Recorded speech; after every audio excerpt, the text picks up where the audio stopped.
Hello everyone, we're back at 6:10. 6:10. We're gonna go ahead and go with reconvenience to open session. Announcement of action taken in closed session. And G presentations.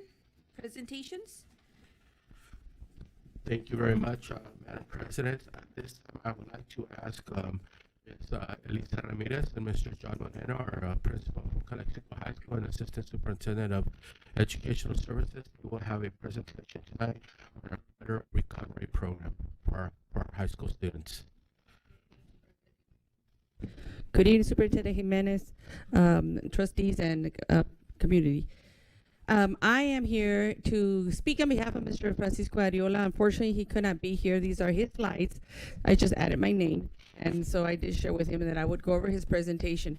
Last year, we brought a presentation to you about how our students at Aurora were progressing, how our students at Calexico High School were progressing, and we looked at the evaluation of their credit graduation requirements for 2 years. And so this year is their second year of the minimum course of study of 130 credits. And so we bring to you data for both Aurora and Calexico High School. So again, I will be doing the part for Aurora semester 1 grades. Okay, so for 23-24, we already had the first trimester. Aurora is in a trimester system. So in trimester 1, the number of Fs in the core classes in English, out of 171 students, 21 out of those 171 received an F. So that's 12.2% of our. In math, we have 80 students that are recovering math, and 36 out of the 80 students, which is 45%, got an F. Social science, we have 180 students, of which 23 received an F, 12.7%. And then science, 88, of which 11 received an F. These percentages are actually a lot less than the numbers we had presented to you last year for the cohort from last year. Trimester 2 grades are in progress. We're about to finish it on February 22nd. And then after that, they will start their trimester 3, which is their credit recovery program. Elective classes, these are the ones, of course, students enjoy the most, and we have the least number of Fs. So in foreign language, out of 10 students, only 1 struggled and got an F. ASB, none of the students failed ASB. AVID, we had 2 students out of the 15, which is 13.3%. Music appreciation, we had 2 of our students struggling, and our CT emergency response, which has 47 students, all of the students are passed their course for that first trimester. Language and content is like our designated ELD for our English learners. We had 2 students who got an F in that class. And our physical education class, which consists of 21 students, we had 2 students who did not meet a passing grade.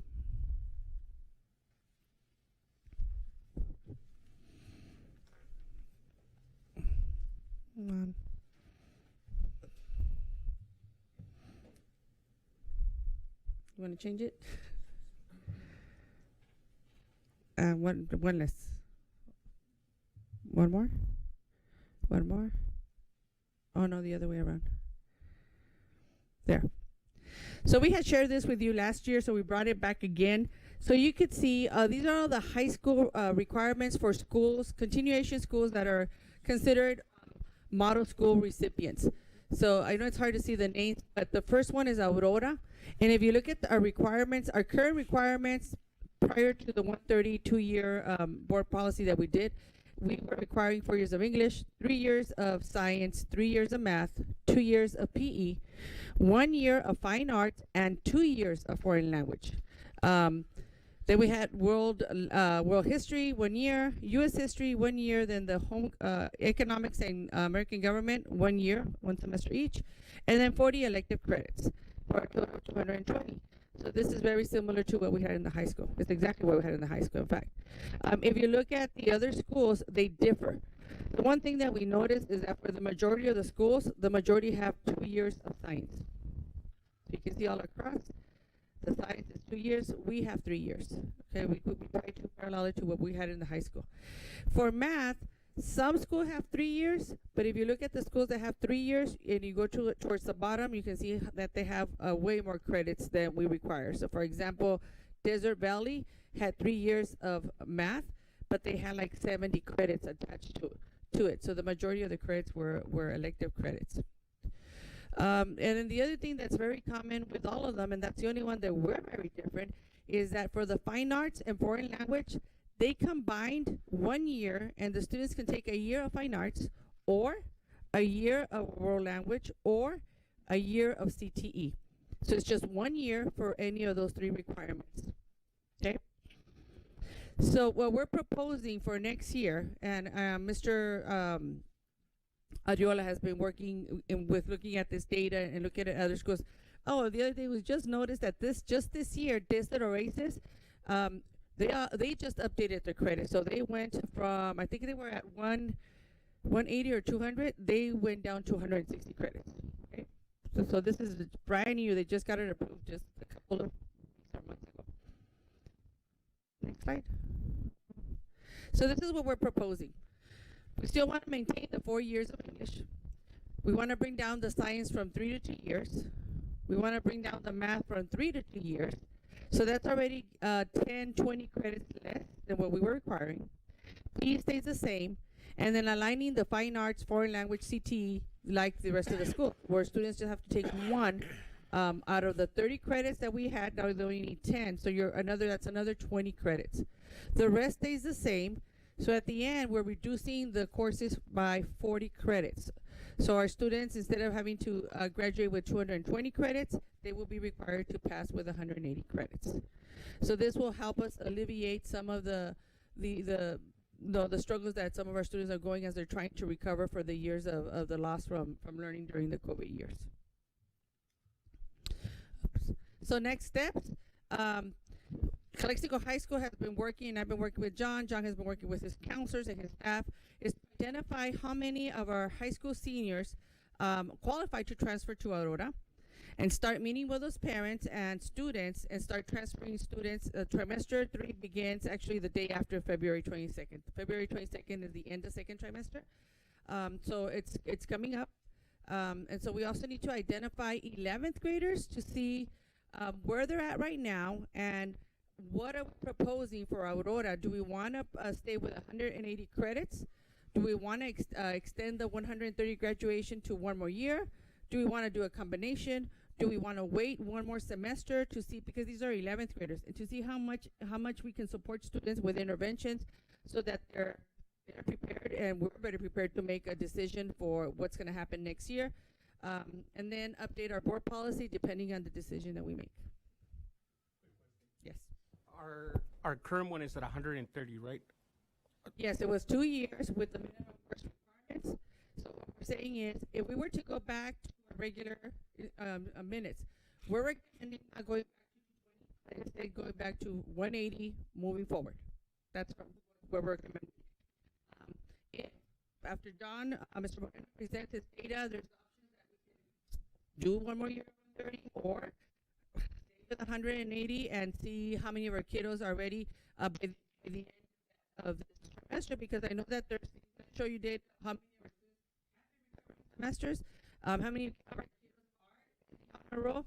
So he's going to share that more. So in this presentation, he's going to share his data and projections.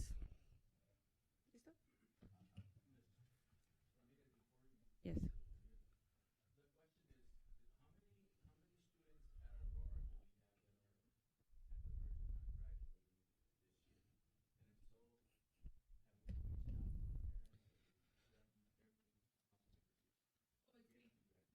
Speaking with Francisco, if you notice, the number of errors is very low. So the next trimester is credit recovery. So the students can recover, how many, like 1 to 3 classes? Up to 5 classes during that year. So more than likely, many of them will end up graduating. What I do know that his numbers right now, he said he was around 160 students, más o menos. So here, we already moved a lot of the students to Aurora who needed to recover credits from the high school. Because he started with about 20, 30 kids, and now he's up in the 150s, 160s. And Mr. Calderon, you and the other board members have asked also, because the kids that collect at Aurora High School are already in the program, support them and gear them to graduate from high school, right? So the other question as well that Mr. Moreno is going to focus on right now is how many kids at Calexico High School are not on track? How many seniors are not on track to graduate this year if they just stay status quo, right? We've been offering credit recovery almost since the beginning of the school year. I think we have 15 sessions of credit recovery classes during the day, 6 periods during the day and after school, Monday through Friday. But out of all those, out of the students, Mr. Moreno is going to go over how many students we're going to show you right now. How many students, if continue their trajectory, they could graduate from Calexico High School, stay there and graduate from there, and how many students would most likely need to be moved over to give the highest probabilities of graduating, just like we did last year when we moved students to Aurora and facilitated the graduation from high school there. So Mr. Moreno is going to go over those details right now. Good evening, members of the board, Superintendent Jimenez, John Moreno, Principal, Calexico High School. Go to the next slide. This is our student population for 23-24, pretty much even. We have a total of 2,726 students, with the biggest class being the junior class, the class of 2025 with 730. Pretty difficult to see, but these are the number of Fs in core classes. Thank you. Spanish 3 with 53, U.S. History with 170. Okay, we have Government Econ 42, 114 World History.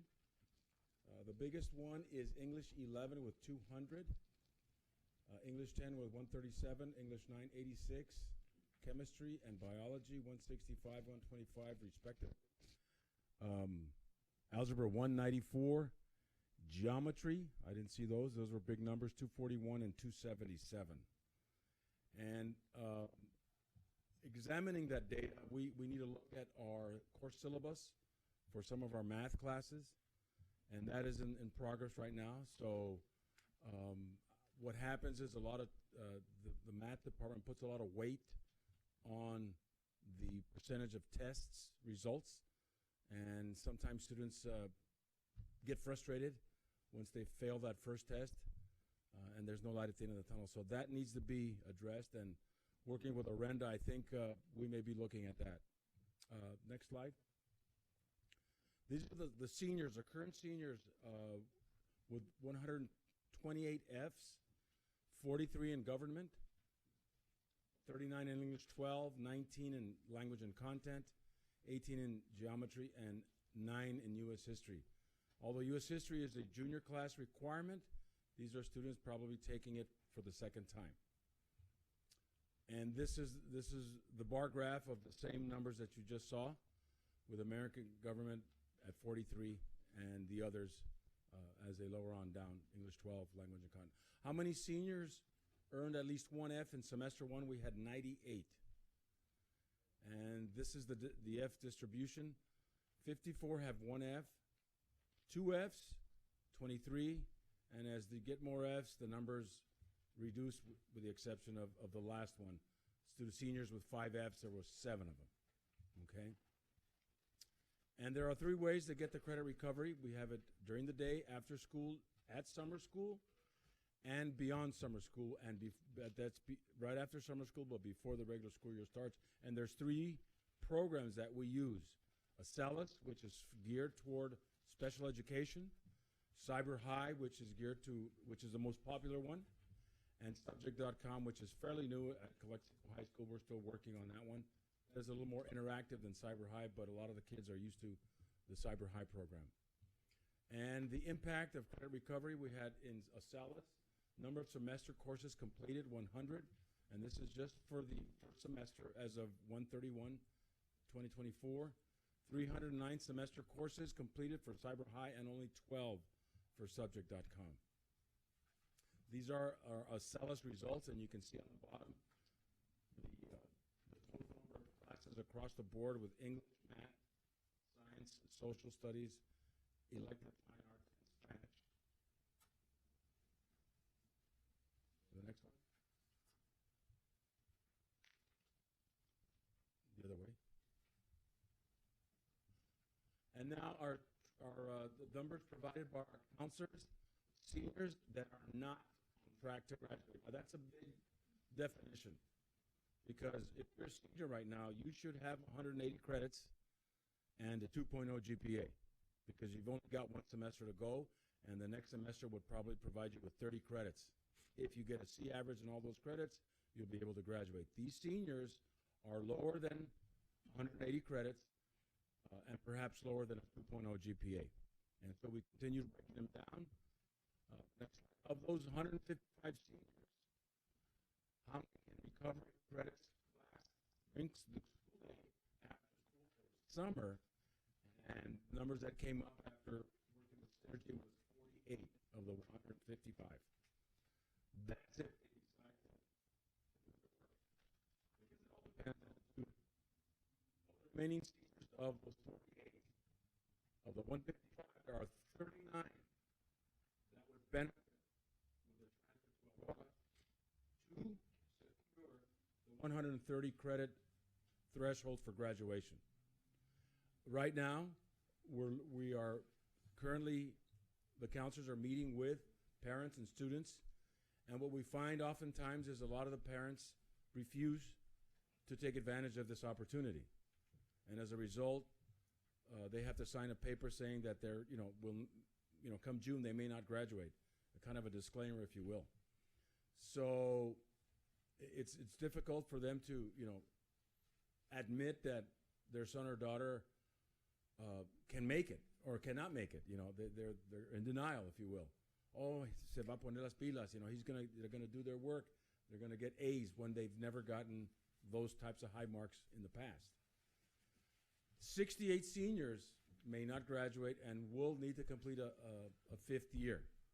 A fifth year could be at Calexico High School. Many choose not to do that historically. Many choose to go to Aurora in the summer and then finish over there. At Aurora, we had 130 graduates last year with that 130 threshold of graduation, when on the average, we would have 70 to 80 students graduate on a yearly basis from Aurora, fifth-year senior or even eight-semester senior, with a 2.0 and 220 credits. So that was our average when my tenure was at Aurora for 13 years. These are juniors. 585 total Fs, and again, most of them in English. In fact, all of them in English 11, U.S. History, Geometry, and Algebra 2, and then Language and Content. Of those juniors, how many are not on track to graduate? As a junior, in this stage of their high school career, they should have 60 credits as a freshman, 60 credits as a sophomore, and 30 credits as a junior. So they should have 150 credits by the time they're juniors, in the middle of their junior year, and a 2.0. Of those juniors in question, 26% of them, or 195, may not be on track. I say may not be because there's always a chance to go to Aurora and make it up. Of these juniors, how many may recover this year and next year? This year, I mean this semester, the summer, beyond summer, and for their senior year, there could be 86 that can complete the 220 credits. Okay? Of the remaining juniors not on track for graduating, meaning that they're less than 150 credits, they're lower than a 1.5 GPA, because in a year, if you have a 1.88 GPA and you get a 3.0 for 2 semesters, you will cross the 2.0. We have, of those 109, 55 can go to Aurora if they're at 180 credit graduation. 32 can go for the 130 for next year.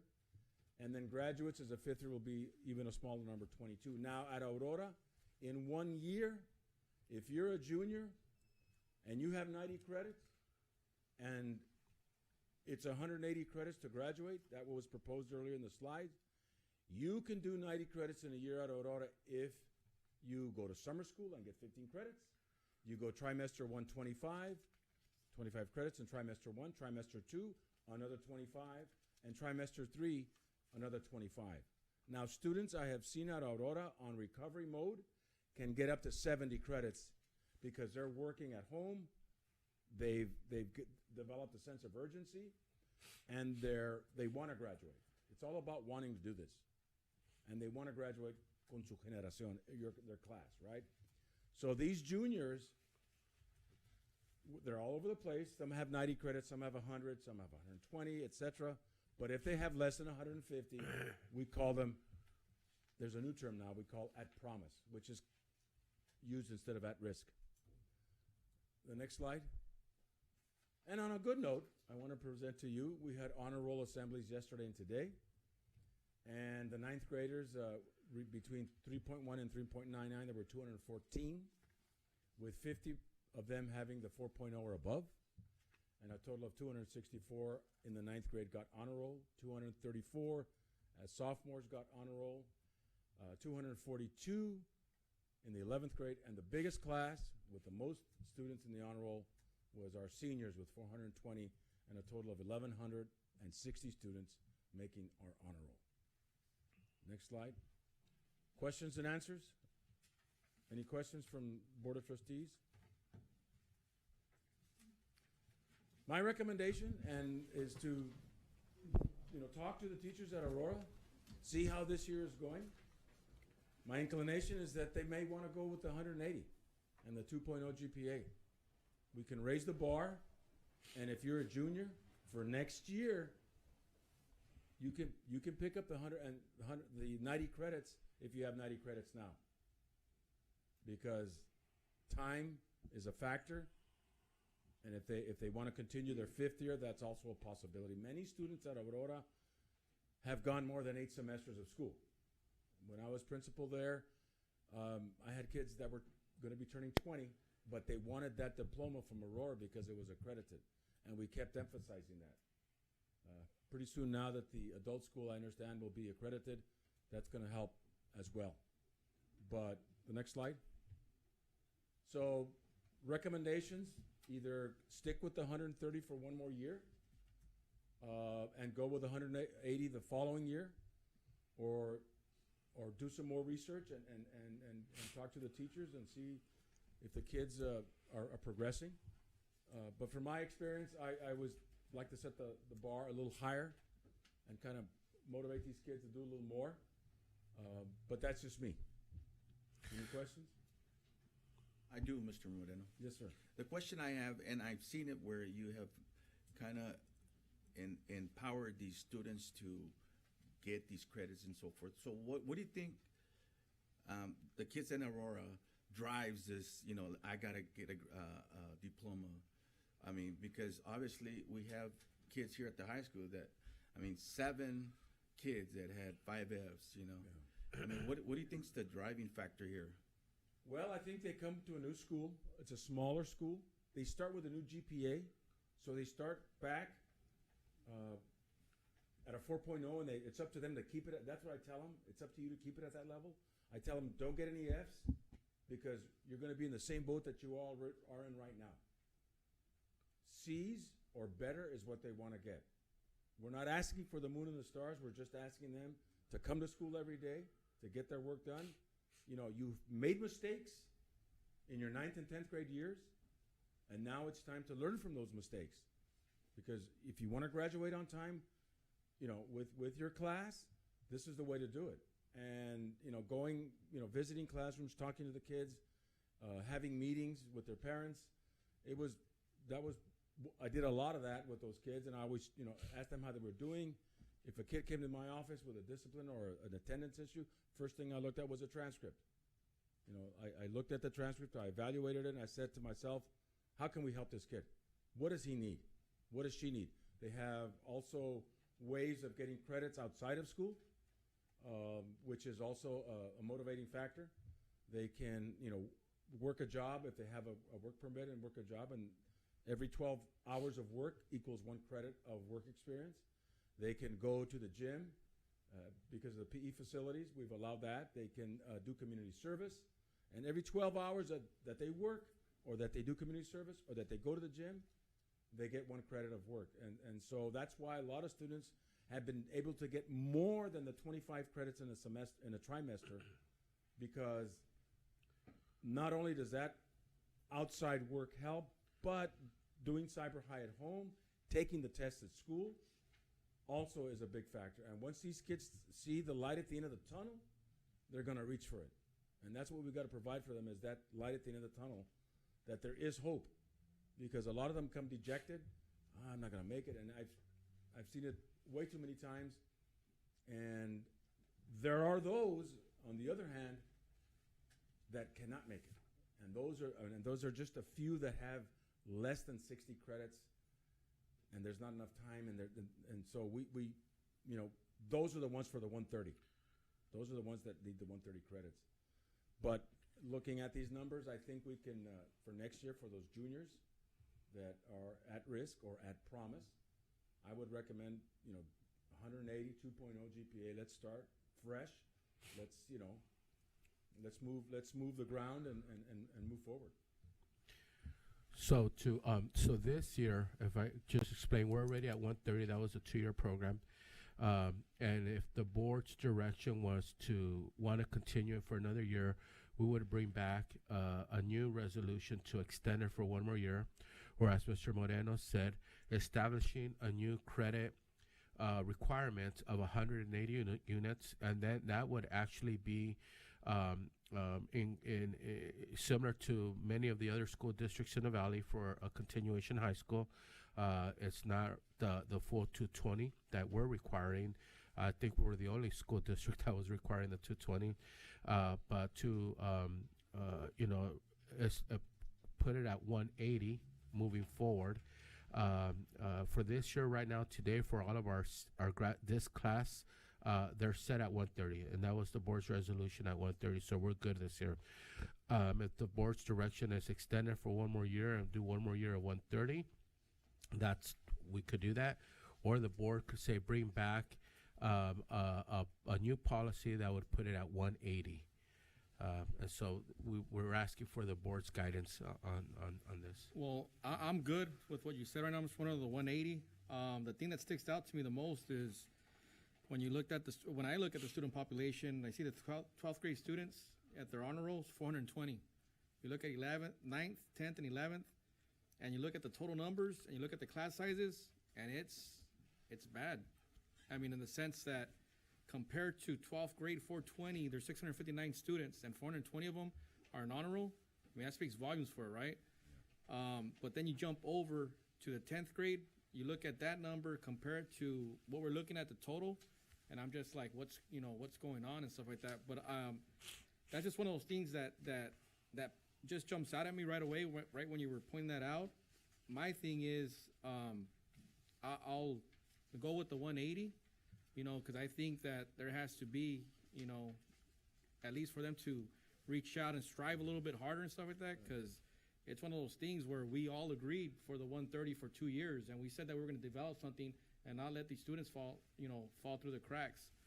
My thing is, I think we need to start looking at that, because that's a big indicator what's going on. Where can we help these students at? What is it that they need in order to be successful and strive out there, in the real world? Because after this, they're going to be out there in the real world. Right. We want to make sure that they're out there, and doing what they're supposed to be doing. And the point of clarification, if a student doesn't finish by June 7th, graduation day with a 130, they have that summer, and they still fall under the 130 to make it up. But if your policy changes, then for next year they're back at 180, but not quite at 220. But I'm saying, if a junior has 90 credits, he can graduate next year, summer school and 3 trimesters with 90 credits from Aurora with his class, with his or her class. So, and I've seen it done. I've seen kids just surprise me with the credits. How much of a hard sale, John, you're going to have to get the parents to go there and go there? Well, I'll tell them that they have barbecues every Friday. No, just kidding. We tell them it's a small class size. There's more attention given to the students, and it's more of a family atmosphere at Aurora. If you get lost at Calexico High School with the 2,700 students, at Aurora with 180, 190, you won't get lost. You know, I remember kids coming in, and I would say, "Oh, you weren't here yesterday. I remember, I didn't see you. What happened?" You know, I would know who wasn't there the day before, and I would let them know, Moreno, que pa-" you know, they'd get embarrassed. But it's just having that relationship and getting to know all those kids, because you can with 180. It's more difficult to get to know the kids with 2,700. But it's that family atmosphere that we have at Aurora, or that's there. I'm no longer there, but I feel like I'm always there, you know, that we have over there that pushes these kids to say, you know what, you're valued, you're special. You know, let's give this a try, you know. You're having trouble with this class. Well, let's talk about it, you know. I think I'd like to recommend, I mean, having gone to school here in Calexico, Aurora always had a stigma. And you know what I'm talking about, John. So I would highly recommend for those students that are at that, you know, promise level, that you get some tours take some parents down to Aurora. Funny that you mentioned it, Mr. Calderon. I'm going to start talking to some of these parents before the orientation. Yes. And try to put them at ease and letting them know that the school isn't bad. You know, we had something that happened 30 years ago that still lingers in the minds of our community. But once they get there, they don't want to leave. It's like Hotel California, I used to call it. But they check out when they graduate. And we're doing things like Mr. Moreno mentioned. We're if all goes well, we're WASC accrediting our adult school, which has never been WASC accredited. And so if our application and all goes well, we're going to have that opportunity for our kids to graduate from our Calexico adult school. It's the Morales, Robert F. Morales Adult School, with a high school accredited valid high school diploma from the state of California. We're also offering credit recovery at the 9th grade that we started. So whereas before we were waiting until 10th, 11th, 12th grade to start credit recovery. So now if a kid got an F or 2 as a 9th grader, we're allowing them the opportunity to start now and make up those classes when they're only 5 or 10 or 15 units behind before they get 90 or you know. So that already started 9th grade credit recovery as well.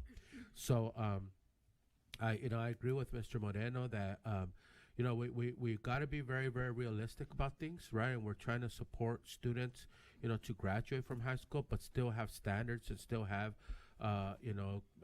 push them to reach their fullest potential. I do not believe that the 220, what's the difference, right? 220 at the comprehensive high school, 220, the same level of classes, the same level of credits. Like no one's doing that, right? But I think that 180 is a good ground, and it almost sounds like kind of the board is leaning that way for future years.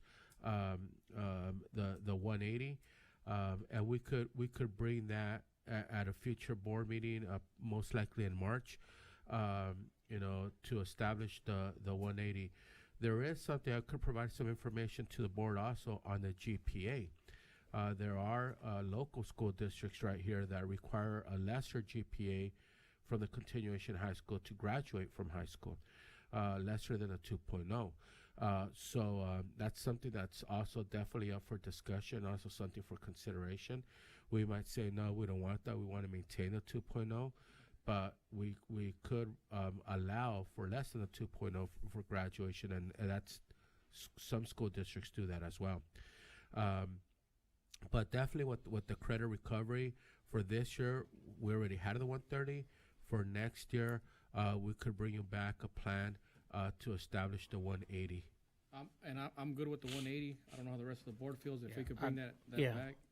Just real quick, I think, I was able to attend the 12th grade graduation ceremony yesterday, right? Because my kid's in there. But, we while we're low with the 155 students, also the principal's awards, we're at 122 kids with above the 4.0, which creates a large competition for a lot of our kids.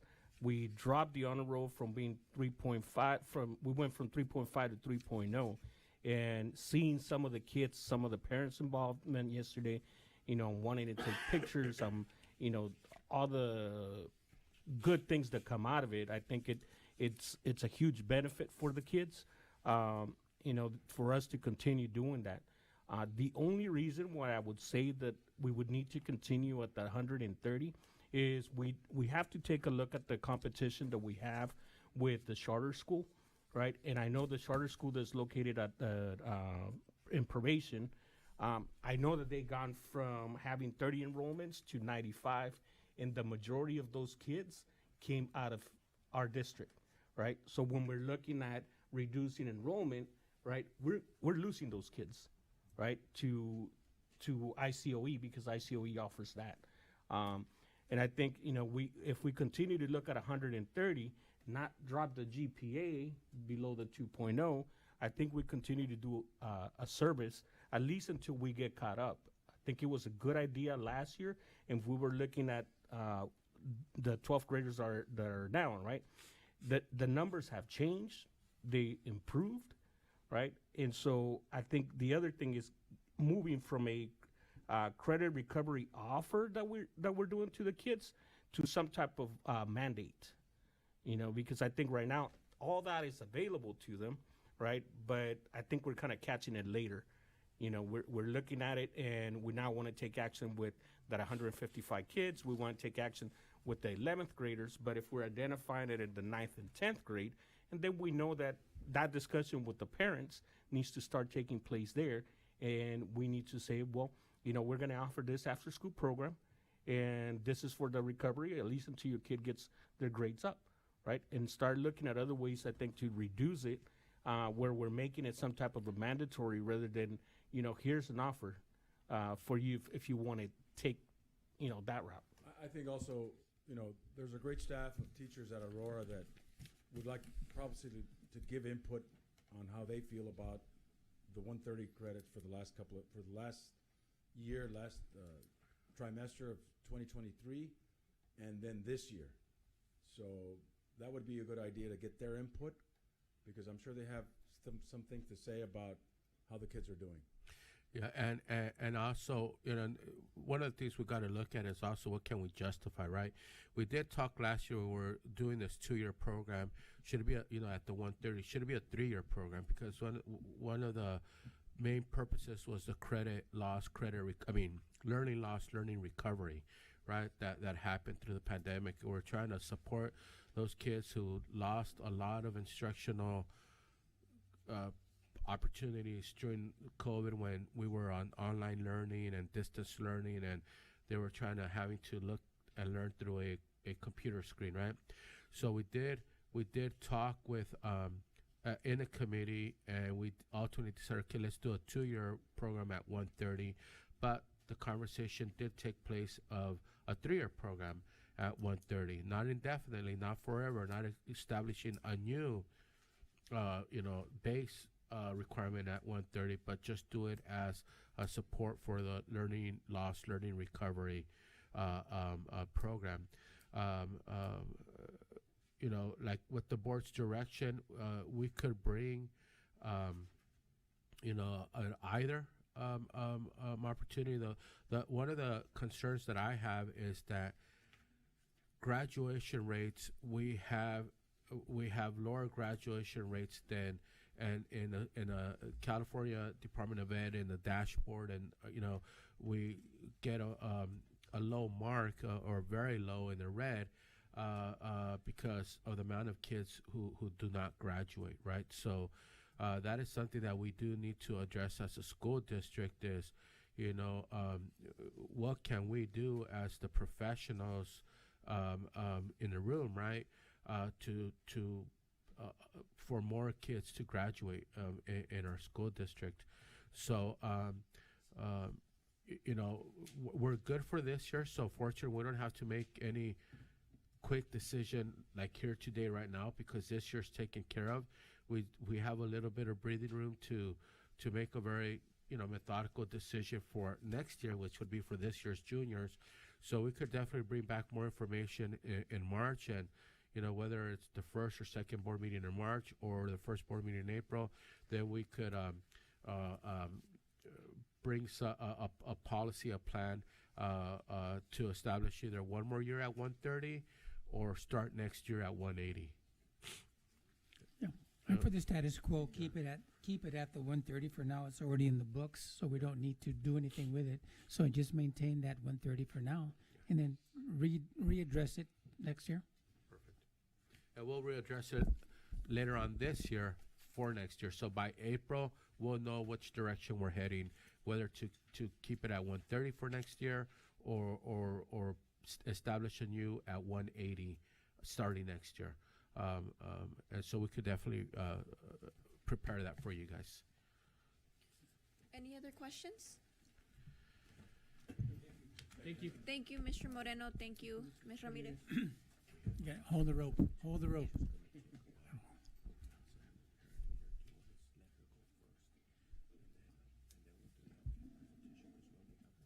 Okay, we're gonna go ahead and is it H? Yeah, we're gonna go ahead and move to H, comments from the public, so we don't keep you waiting. Zambada Claudia, ¿puede pasar al podium?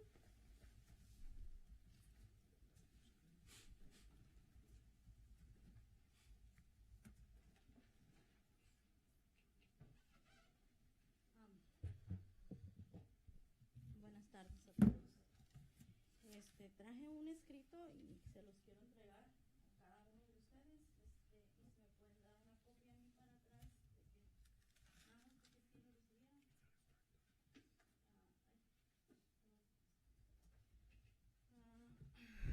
El problema que a mí y a mi esposo nos trae aquí hoy este día, voy a hablar en español porque me siento más cómoda hablando en español, la carta está en inglés. La situación de verdad es alarmante, y como parte de la comunidad de Caléxico, que ya tenemos bastantes años aquí establecidos,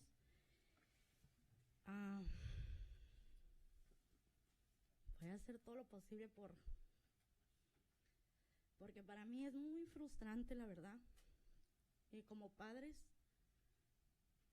es más difícil no poder ayudar a tus hijos en una situación que cada día está peor.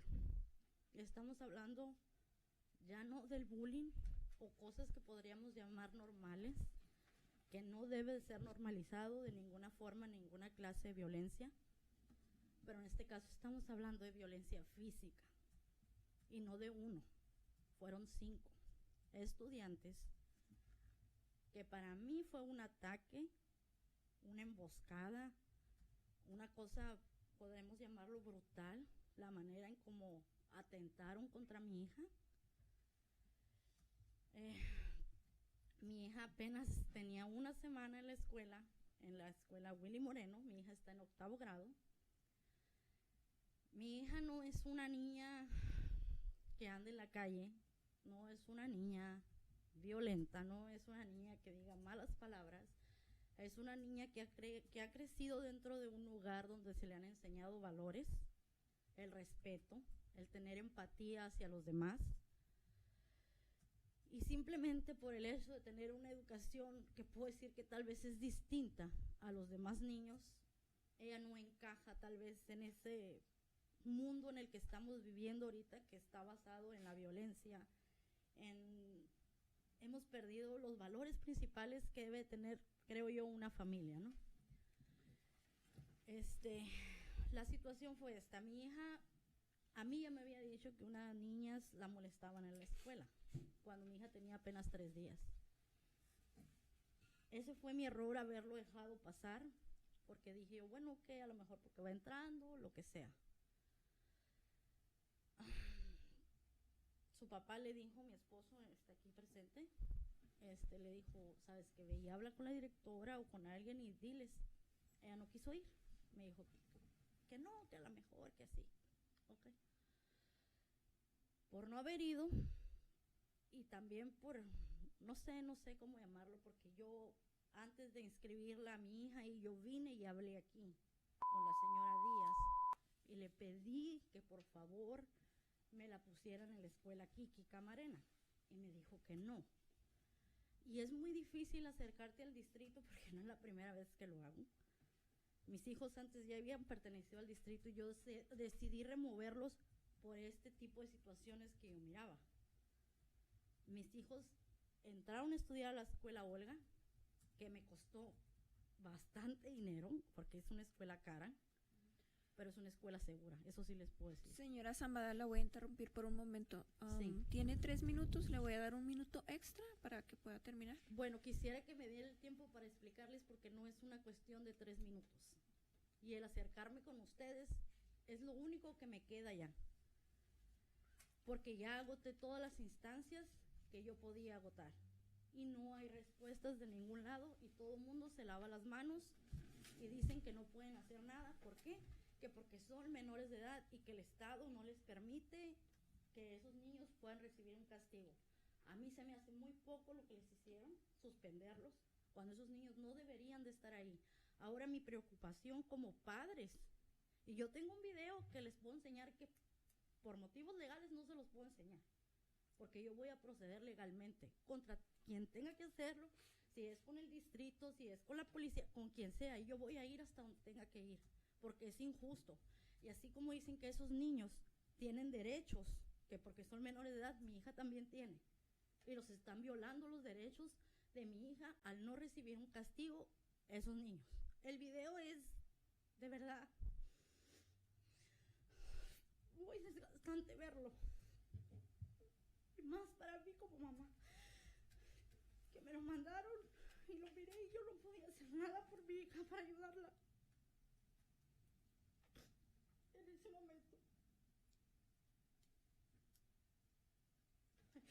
Perdón. Cuando llegué a casa, mi hija me dijo, mamá, pero ¿por qué son así? ¿Qué respuesta le puedo dar yo a mi hija? De que por qué es así la gente. No tengo una respuesta para darle. ¿Y qué fue lo único que hice? Gracias. Fue decirle que yo me iba a encargar de que si se escuchara su voz, porque es lo único que me queda hacer. Y si tengo que ir a la televisión, lo voy a hacer, porque no es justo. No es justo.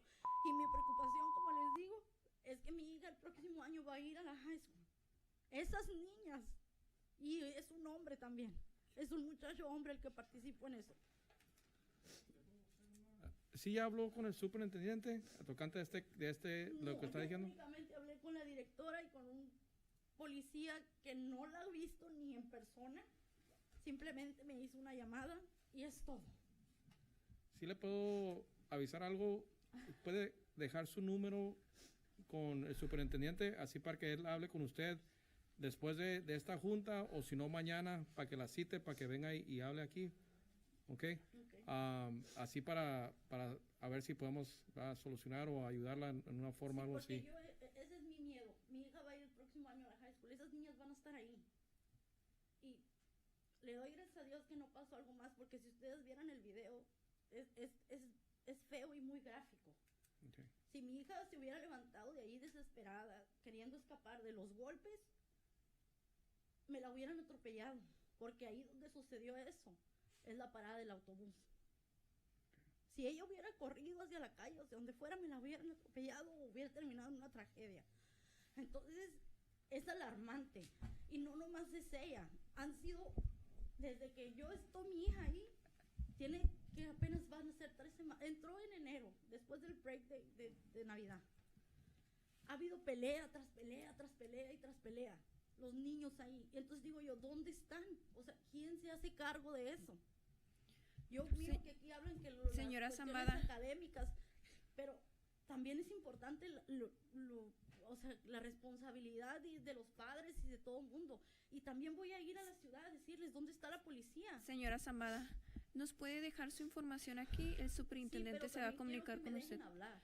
Sí, pero los 3 minutos ya pasaron, le di 1 minuto extra y vamos a continuar con la junta. Tengo Entiendo su número de teléfono, situación. señora Zambada, y mañana mismo por la mañana la vamos para reunirnos con el Pues personal yo trabajo, apropiado. Yo trabajo, tendrían que comunicarse acomodarse con mi esposo o acomodarnos a mi hora de lunch. Está- Yo salgo a las 11 a mi lunch. Nos reunimos a la conveniencia suya, al horario que usted pudiera, ya sea temprano, en la tarde o en la noche. ¿Ok? Okay. Sí. Muchas gracias. Gracias a usted.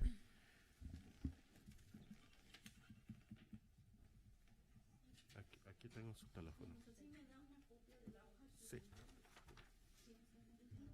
Ajá, no, quiero que me la firme lo que le ponga ahí que yo les entregué esto. Sí, no vamos a firmar nada ahorita, señora Sabrat, pero lo tenemos aquí Quiero que me archivado. den una copia del recibido que yo se los entregué. Mañana cuando hablemos con usted nos Quiero reunimos. ahorita, por favor. Por video. Por video. So ya usted, y ya está en el video que usted ya nos dio la tarjeta. Ok, Okay. muy bien. Gracias. Gracias.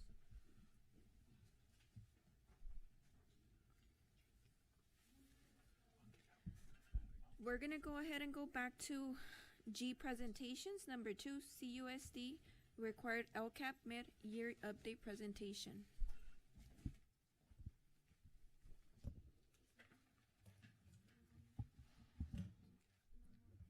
Good evening once again. My name is Elisa Ramirez. I'm the Assistant Superintendent of Educational Services. And tonight, I'm going to be presenting to you the LCAP Supplemental Plan Mid-Year LCAP Update. So this is a plan that is now required for us to present to our board as per Senate Bill 114. And this has to be done before February 28. And what we're supposed to present to you, we did this report back when COVID started, and it was taken away, and it was just brought back again this year. So during this report, we have to show you how we're doing in our mid-year outcome data, which is our metrics, and our expenditures and our implementations of our actions. So the LCAP is funded out of a specific budget called the LCFF Supplemental and Concentration Grants. Our total LCFF funds is $130,745,049, and out of that monies, a little over under 38.5 million are in the LCAP. So the plan that we're discussing today is those $38.5 million. And then the budget overview for parents is another page that we have at the beginning of the LCAP that we approve in June, and on there we put different budgets. So if you look at this is just overall budgets. I highlighted in blue what I'm going to be presenting to you, but to give you just a quick view of what we have, the amounts we're showing you is as of first interim. So first interim came to you on December of 2023, and this was up to October, the end of October expenditures at the time. So anything from July 1st to October 2023. So your numbers are going to be smaller than what we're currently at because, of course, we now are in January.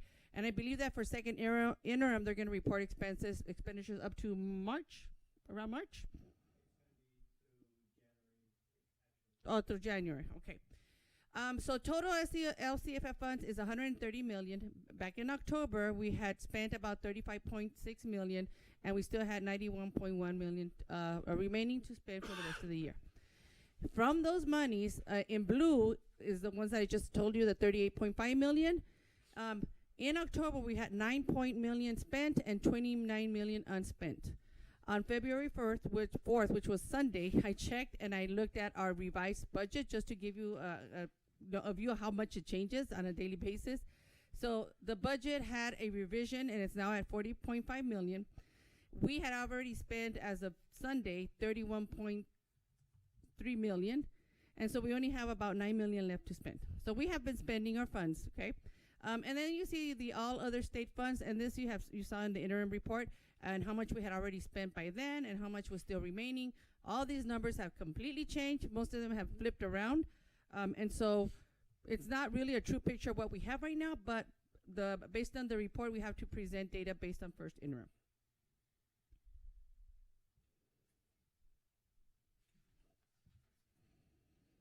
So the metrics.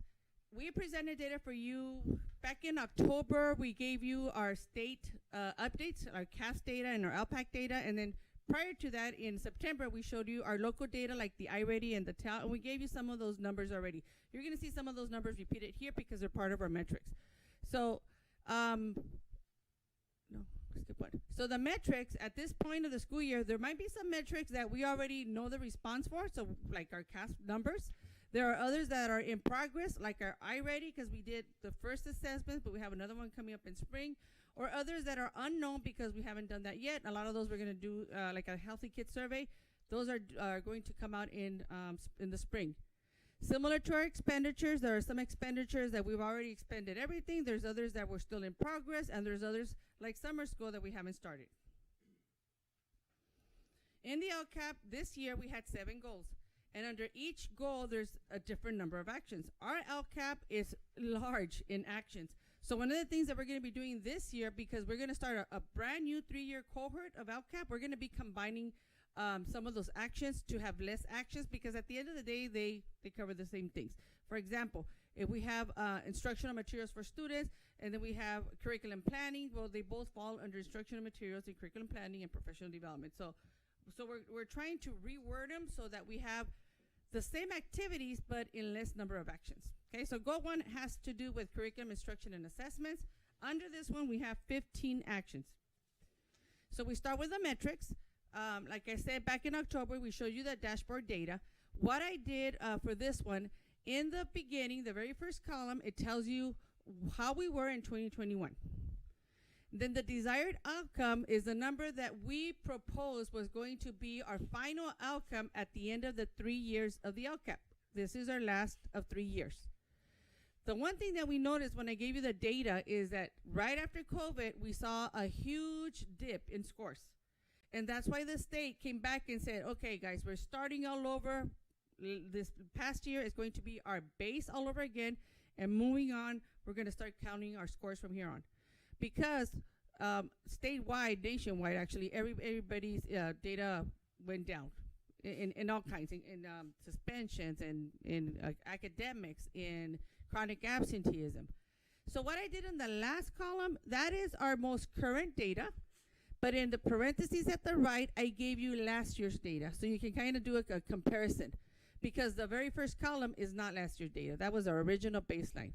So in the dashboard, you see the district level, you see English learners, students with disability, socioeconomic disadvantage, foster youth, and homeless population. So if we look at the number away from 0, we had shared with you that the closer we get to 3, the better we're at. We're trying to get to level 3. So for example, at the district, this year we're 64.3 points away from level 3. Last year we were 68. That means that we're getting closer because the number is less. But if you look at English learners, last year our English learners performed at almost 94% away from 3, but now they're at 87. So we know that this past year our English learners were really struggling, that group of students. If we look at a student with disability, they're getting closer. From 137, now they're at 133. Our socioeconomic disadvantage, they're getting closer because the number reduced. For foster youth, we didn't have data last year because if the numbers of students are less than 15, they won't provide data. But if the following year we have a little bit more students, like this year we had more students than last year, we were able to see some data. And then our homeless population, that was another group that struggled this year. They went from 83 away from level 3 to 93. So they went back a little bit over 10 points. If you look at math, very similar. Here we saw increase. In district-wide, we went from 103 points away from 3 to 99. So now we're closer to 3. English learners and math actually kind of stayed the same. It was 0.1 of a difference. Students with disability were a little over 10 points closer. Socioeconomic disadvantage, close to 7 points closer. Our foster youth, we didn't have the data. And then again, our homeless population, those were also struggling to reduce it. And this is a California dashboard. The next one is the actual test. And when we showed you the data for the CAS in October, I broke it by schools. So you saw that some schools really increased a lot of points. And even within the schools, there were grade levels that increased more than 20 points. And even within the same group of school, you had a grade level that increased maybe just 5 points. And another grade might have gone down 5 points. But the average is what we have here as a district. So you see, as a district, we went from 25 to 28, and that's what we want. We want to increase in our test scores. So we're almost a little under 3% up. English learners went from 7 to 9.20. And then students with disability, they went about a little bit over 1%. Socioeconomic disadvantage, a little under 4%. Our homeless population was one that went below. They went from 18.98 to 17.61. And then you can see our migrant population also increased. Math is very similar. You see increases. If you look at the parentheses compared to the actual, we had increases all across with the exception of our homeless population. The science test, that one on the right side, you see that we used to be at 1061. As a district, we're now 11. So for most of the groups, it increased with the exception of students with disability and our homeless population. Our EL reclassification, we went from 7.5 to 11.4. So we grew almost 4% on our reclassification rates. The LP, which is how the dashboard monitors our English learners, we went from 42% to 43.5. The LP is the one that says that a student is moving from one level to another. So if they increase the level or if they stay at level 4, which is the highest, you get points for that. So that we went up to 42.1 to 43.5. The cast is the science, correct. Fifth, 8th, and 11th, yeah. Because they used to be 12 and we moved it to 11th. The LPAC is the test that we give only to English learners. And so we shared that data back in October also. So we went from 8.57 as a district to 10.78. If we went by schools, there were some schools like, I think it was Blanche Charles and Mainz, who their scores increased. But then we had others who decreased. So at the end, the average came as a district to 10.78. We're also required as one of the priorities to indicate if our teachers are credentialed in the area they are taught. So in the past, HR used to compute those numbers. And then this year, the dashboard gave us a number. And the number that they gave us, so they computed different the way we were computing it here. That's why you're going to see a difference of, it says 87.3 are appropriately assigned. So appropriately assigned is different than credentials in the area taught. And so that's why there's a little bit of differences, but moving forward, we're going to be using, for the next 3-year plans, we're going to use the dashboard number. And then the last one in this page is our instructional materials. That's when I come in October and I give you the resolution that we did the Williams visit, and in every classroom that we walked, students had access to textbooks.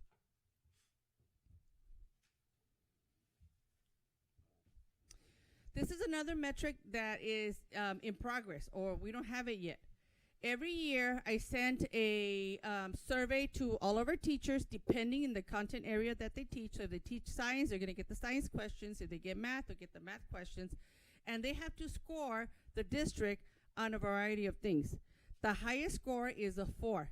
So what we did as a metric is the year that we gave it for the first time, 2021, we looked at all the scores that were 2s, and we said that for the following year, we're going to try and get it to a 3. And so last year, a lot of our scores were at 3. We haven't given that survey this year. Usually I do it in the spring, so I'll be doing it between March and April, sending that to our teachers. And so once we get that data, it's going to be reflected in the LCAP.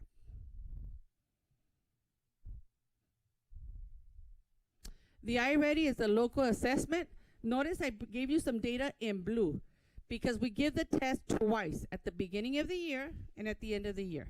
So at the beginning of the year, because students are coming in and some of them did not go to summer school, we see some decrease in percentages. But at the end of the year is when we see the growth. So at the bottom, I showed you what the scores look like in the fall compared to the spring. So last year, for example, in elementary, in reading, our kids went from 9% reading at grade level to 28%. And in math, it went from 3 to 23. And so that's why you see that some of our expected outcomes, so if you see the column in the middle, we said that we want the elementary to be at 31% and secondary at 22. That is our goal by the end of this school year. Right now, so far, we're at 10 and 13, and this test was given in September. The minute they came in, I think after the second or third week, we test the students. So that one's one that's pending. No, it's a local assessment. Scoring and Correct. growth and, but it's not really a state mandated test like the SBAC or The state, when COVID hit, the state did give us two mandates. One is that we monitor our reading and math more frequently than just waiting for the formative assessment. And then the other one was that we monitor English learner. So that's why we acquired the iReady, which is one of the recommended programs in the CDE website. So this one is one that's research-based, evidence-based, approved by CDE. So that's why we went with iReady. That's how we found iReady, okay? It's because we knew that this was one endorsed by CDE. The TEL is the one for English learners. So those are the ones that we continue to use. Once we have our benchmark assessments, which is the common assessments that we're working with the teachers, that's gonna take us about 4 or 5 years to finalize, we will no longer have to use the iReady because now we're gonna be using those 5 tests that we give 5 times a year to evaluate ourselves. So this is just a test that we're using for about 4 or 5 years, and once we have our local assessments ready, then we won't need the iReady. The difference is that the iReady does come with a module that a student takes a test, and if I'm, for example, I don't understand integers, I'll get a lesson in integers, and if my peer understands integers but he doesn't understand variables, that he's gonna get variables. So it's adapted to the needs of a student. That's the only difference between this one and the CASP.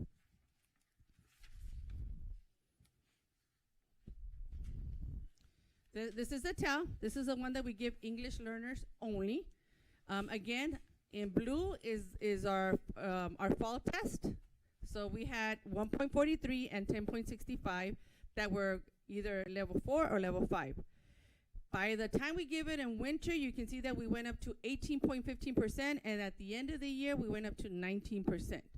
Those are the level 4s. And then level 5s, those are the ones that the students struggle the most because that's the highest level. So we're hoping that by the time we give the test in the spring, our scores are going to be higher, and those will be our final assessment for the metrics for this Go 1. There was a year that the students during COVID, we were allowed to do the iReady because, as I mentioned, the state told us have something in place because if we're not going to test students with the CAS because they're testing at home, we can use the local data. And so we tested our K-8 with iReady, but the 11th graders, we didn't have a program for them, so they did have to do the CAS or the SBAC. So that's why you see data for 11th grade, because they had to test. And so just to show you the data, there was increases for the majority of subgroups. The only ones that struggle here were the students with disability. But as a district, our 11th graders were performing 84% were meeting or exceeding the standards. And they're just a little bit higher than the state. The state was slightly under that percentage.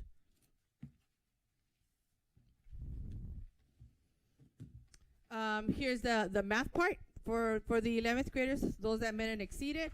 Again, we see some growth in some areas, and then we see some less in others.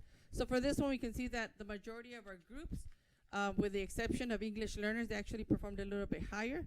But it is 2.85%. It is a low percentage, right? Our kiddos are struggling with math. Our students struggle more with math during the COVID years than with ELA. There was more learning loss in math.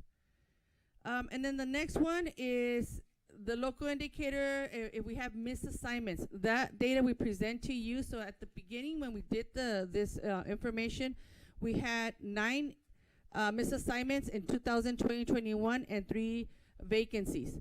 Well, last year, in parentheses, you see the 2 misassigned teachers for English learners and 22 vacancies. Those 22 vacancies ended up being filled but usually they tell us October is the date we cut it off, right? So by then we still had 22 vacancies. The majority of them were special education teachers. But right after we started hiring the teachers in October, November, December, eventually we hired the majority of them. But this year we only had 2 vacant positions at the beginning of the year. So then these are our, jump the entire slides. So we have 15 actions. I'm not gonna go over each one in detail, but all of them are gonna look like this. in the left, you see the action number. So here we see 1, 2, 3, and 4 from the first school. And then you see what we're funding. So the first one is support for curriculum curriculum and English learner support. Then you have supplemental materials, instructional materials, a review committee, and then our English learners. It tells you how much we budgeted, and then it tells you by October how much we had spent. And then on the right, I put information of what have we implemented. So for example, in the first one, you see all the positions that are funded under 1.1. 1.2, back in October, we hadn't spent monies. Right now, we have already purchased instructional materials, especially for the AVID classes. We've been purchasing materials and supplies for them. 1.3, instructional materials review committee. Those 15,000 is for substitutes. We were hoping that the ELA and math framework would come up already with a framework and the textbook so that we could look at possible adoptions. But those are will not be ready not even next year. It's gonna be like 2 years from now. So this might be an action that we don't have for next year because there's no new adoptions, okay? It's just, it's not out yet. They barely came out with a framework and the vendors are right now looking at developing the textbooks. And then 1.4 is materials for English learners. So we have purchased the program inside the USA for the designated ELD classes. Then you see the literacy program, our MTSS, curriculum planning, and the EO committee. You can see the expenditures and what we have budgeted. So what have we done? We purchased all the vending machines for books as incentives, and you've seen the different schools present how they use their vending machines as incentives of literacy. We also fund all the support classes in math. So if I'm a core teacher and I teach math and support, the support class is funded out of the LCAP because it's a supplemental program. We also pay for some of our credit recovery licenses like ACELUS. We've been purchasing a lot of materials for when our teachers are doing curriculum planning. And then a lot of the curriculum planning hours are going to be taking place in May and June. So those other 350,000, they've already been allocated. We will be spending all of it by June. And then our EL committee, that's for substitutes. Our committee meets 3 to 4 times a year. So those are the dates. And this is to pay for subs and materials. So it's not a huge budget. 9, 10, and 11, and 12 have to do with professional development, instructional technology professional development, our technology leads, and then our recruitment and retainment of staff. So again, you see how much we allocated, how much we have spent as of October. And on the right, you see materials that were purchased, trainings that we've attended, like the Title IX, the ethnic studies, the leadership column with Orenda, the schools to watch that's coming up. Then we also went to CSB conference. So this is a lot of professional development opportunities that we have. Schools also use Title I. We also use other one-time funds to go to professional developments. And then 110 and 11 is used by our technology department. That's how when they go to any technology related, any conference related to technology. And then the activities that we do, like the UC Davis STEM conference that they went to, and then we're having the Blue Dot Astronomy at different sites. I think Kennedy Gardens is next week, I believe. And so we use this to fund the materials and supplies that we need for those activities. 112 is for recruitment and retainment of staff. So we do have teachers that are going through the induction program. So we pay the county the induction program for those teachers. We also have mentor teachers or master teachers, and they have a stipend. That comes out of the LCAP too. And then during the summer, we take AVID tutors, we take instructional aides, and we take new teachers to the AVID Institute using this funding.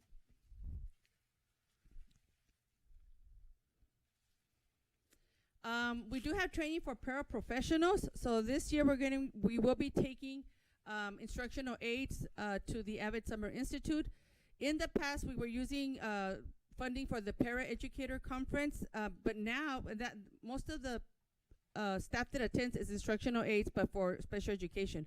Right now, we're also using other funding to send them to those conferences. Portrait of a Graduate is a concept that we will start increasing in the next couple of years, and it has to do with what is it that we want every Calexico high school student or every Bulldog to have by the time they graduate. And we're going to be tying the college and career readiness, We're going to be tying the graduation rates. All of that is going to be tied to this concept, and the portrait of a graduate is going to be more of a goal instead of just one little action. And then 115, you've seen in our different CD flyers that we get out there, that UPK is something that is growing. We have babies coming into TK every year. They've been pushing the start date later in the year because our goal is to have more students starting at a younger age so that they're better prepared by the time they get to kinder. And so we fund our instructional aids out of this program. We fund materials and supplies under 115. Any questions on Go 1? Because this is the last slide for Go 1. What age is the TK? So they're starting right now at 4 years, but by the time they move, like next year, the date is going to be pushed all the way to April. So you can start in April with 4 years, and you're okay.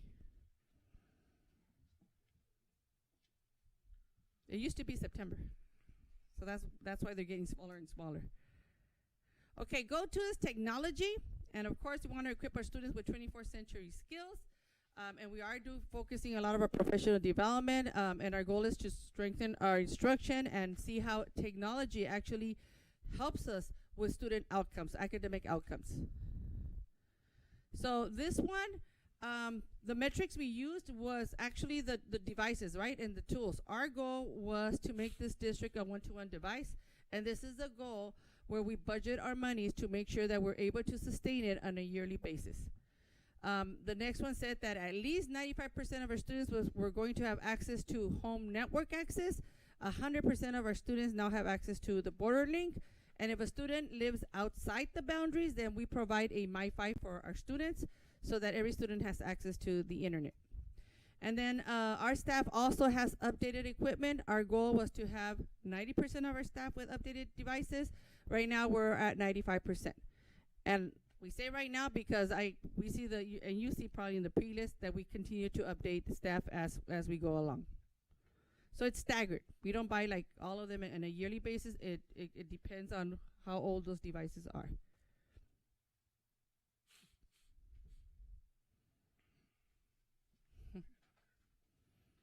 Click it. Sorry. The other way. Okay, so those were all the metrics. And here you will see a bigger budget because we do have to purchase a lot of devices. So the very first one is all the positions. We have computer techs at every school site. We have information analysts, we have admin assistants, and we have system support specialists in technology. All of them are funded under this goal. 2.2 is our technology committee. A lot of the work that we do is guided by them. This funding is for substitutes to pull them out and meet with as a team. And you can see the dates there. The technology equipment, that's where you see the chunk of money that is now to 3.4 million because we are buying devices every year for specific grades moving forward because a lot of our devices are reaching, they're starting to expire after 5 years. And then 2.4 is our infrastructure. We do get a grant for the infrastructure, but we still need a little bit more monies for other little things like licenses and other things that I have no idea how to describe to you, like the Extreme Cloud IQ Pilot. But there's people here that can help me with that. But it's all the little things related to the infrastructure. We have professional development. This professional development, unlike the Goal 1, this is more for our classified staff that are actually learning how to do things with the computers like firewall. The other one was more for teachers and instructional trainings. And then we do have a data management system, which is where we keep all of our data. And we have School City, and then we have Frontline. 2.7 is to manage how to manage the devices. So we have licenses for that, where the teachers or our technicians are able to push programs into iPads instead of doing one by one, it just pushes out the program, and then they just pull it back whenever we have to use a license for another class. And then we have our library management system, which is followed. So that's Go 2. Any questions for Go 2? Okay, goal 3 is the college and career readiness. So this is probably the one goal that we will be changing to make it into a portrait of a graduate, because a lot of the information that is in this goal is part of the description of a portrait of a graduate. The only data that's not on this goal is the graduation rates. That one is more in goal 4, but we'll show you that one. So under goal 3, we look at our A through G rates. And at some point as a district, we were already heading to the 40, 50 percentile prior to COVID, and then we started declining again. So now it's time to pick up again. We did struggle a little bit this year, so we were at 32.9 last year, and we ended up at 31.9, so we actually went back 1%. You can see that English learners also regressed a little bit. Students with disability were the ones that struggled the most. And then socioeconomic disadvantage, about 1%. And then homeless stayed about the same. There was a slight increase. And then our migrant population decreased. A through G means that you are going to take the required courses that a UC or a Cal State requires with a C or better. So for example, if you have to take 3 years of math and you end up taking 2 years, you're not A through G. If you take the 3 math courses, but let's say that you got a D, you're not A through G. So you have to make sure that you meet those requirements. Or if you took a class that it has not been A through G approved, it doesn't count towards you. So I know I just got an email from Ms. Corey Tabares where the majority of our classes are already A through G, with the exception of some of the CTE classes. So the high school is working really hard to make sure that every single one of our classes is A through G approved. College and career indicator is a little bit more complicated, but the state measures if our student is college and career ready depending on some filters.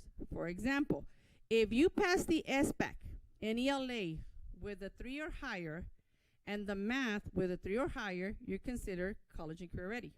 Okay? If you take 3 years of the IVROP class and you're A through G, you're considered college and career ready. If you just take the 3 years of IVROP class or our Navy cadet class, but you are not A through G, you're not considered a college and career. So there's different metrics that meet this. If you pass 2 AP tests, you're considered college and career ready. If you only pass 1, you have to do something else, like pass 1 AP test and be A through G. So there's a menu of filters of courses, because even if you take college courses, if you take 2 college courses, you're considered college and career. But if you only take 1, then you have to do something else, like be A through G ready. So it's a flyer that has many options. So we are at 29%. Last year, we didn't have this measure. That's why you don't have a parentheses, because last year it was our base data, and so this is the first year that we are going to start seeing the college and career indicator go up. The seal by literary is also part of the college and career indicator. For a Cal State and a UC, when you take the ELA in the math, if you get the highest level, you're considered ready to attend a Cal State or a UC. So we tell our 11th graders, you might have heard that for a Cal State or a UC, you have to pass the college entrance exam that they give. Well, if you get a 4 in the ELA CASP, or in math CASP, you are considered passing that test, and you don't have to take it anymore at the colleges because you already did it through the CASP. So this one, we grew from 17% to 20.7% for our 11th graders. And in math, we grew a little bit, but we grew. AP scores, we have a large percentage of our students that take AP tests pass the AP test with a 3 or higher. So back in 2019, when we were pre-COVID, we had a 78%. So because we projected, this was before we knew COVID was going to hit, that in 3 years, we're going to hit the 81%. But then COVID hit, and we went back, right? So last year, we had 66.5, and this year, we're at 64. We do see, and you're going to see somewhere in here, that we have less students taking AP classes and more students taking CTE classes. So kiddos are more leaning towards the career pathways. ACT is a test that was required by universities, and then after COVID, it is no longer required. So last year and the year before that, we didn't have data because students were not taking it because it's been waived. And the high school, actually 2 years ago, last year the high school said, you know what, we're just going to test all the 11th, I think it was 11th graders, and all of them have to take the SAT. So you see how the percentages are lower than our original 44? Normally the SAT is taken by students that are college going. So it's the students that score the highest. And so their average was 44.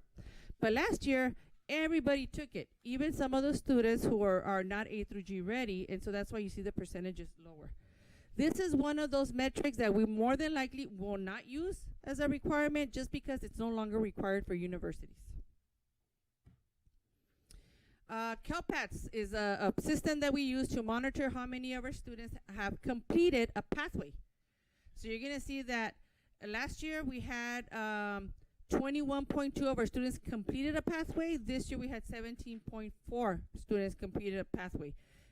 Pre-COVID, we had more students completing the pathway. So our goal was to get to 25.7. And then the next one, that's the one that tells you how many students have completed a pathway and are A through G. If they complete a pathway and they're A through G, they meet the CCI indicators. So that's why we're tracking that data. And if you can see, there's more students completing a pathway, which 17.4, but not all of them are A through G. That's why it goes down to 6.1%. So we need to make sure that our students that are taking a pathway, that their classes that they're taking are A through G. Syllabi literacy measures if a student is literate in Spanish and in English. And there's different filters that we take. Calexico has the highest percentage in the valley. So we went from 16.6 to 18.8. Students are required to pass an AP test. They're required to have higher scores in the CASP, and that they're required to take Spanish courses in order to meet this requirement. So you can see there the percentages. For the majority of students, there were some gains, with the exception of students with disabilities and our migrant population. Course access. This is something that the state requires us to check.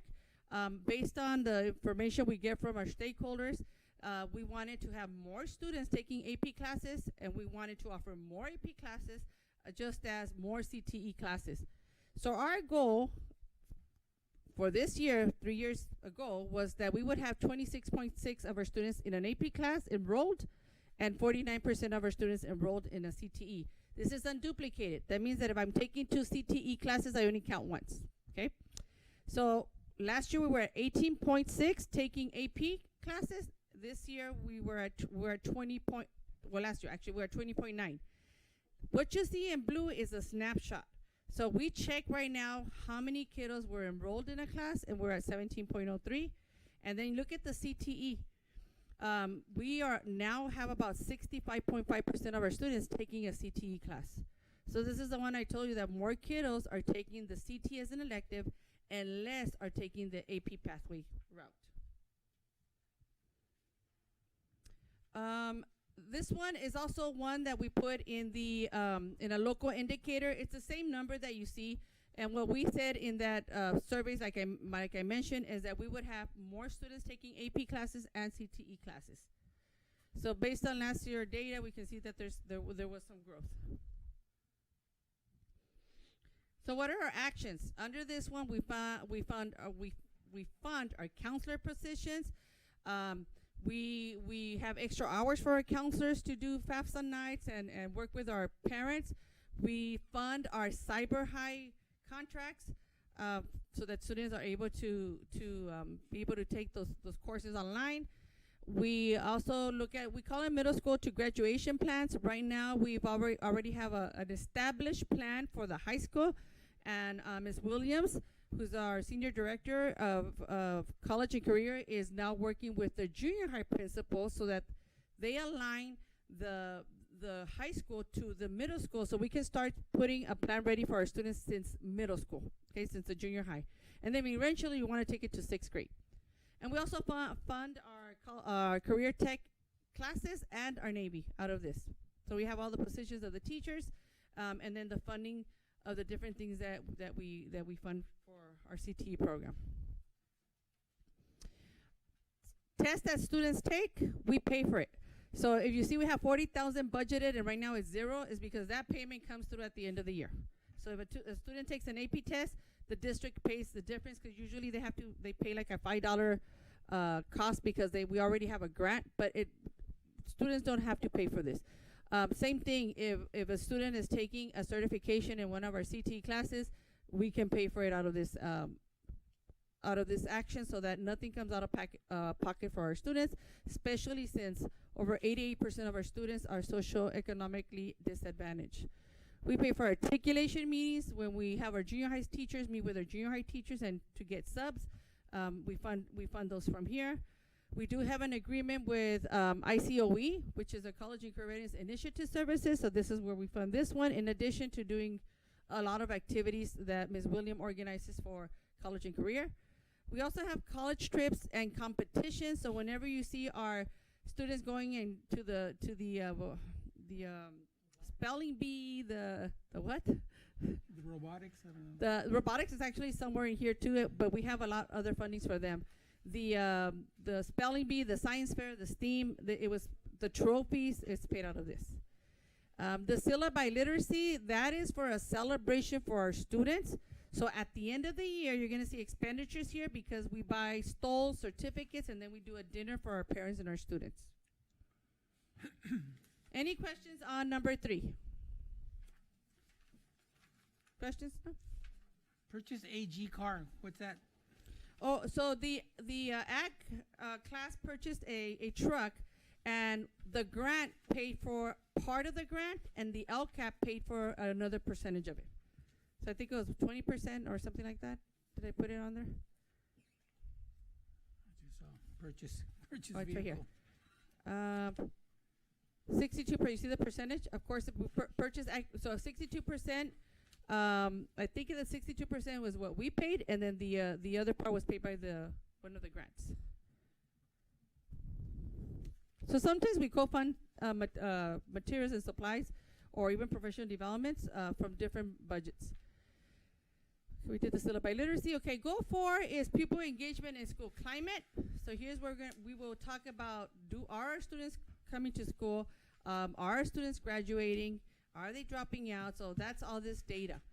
We do an ADA report, and so back in 2020, prior to COVID, our ADA was around 95%, and Maribel has showed us various presentations how our ADA has been declining. So last year, our ADA was 92.58, which was a little bit higher than the previous year.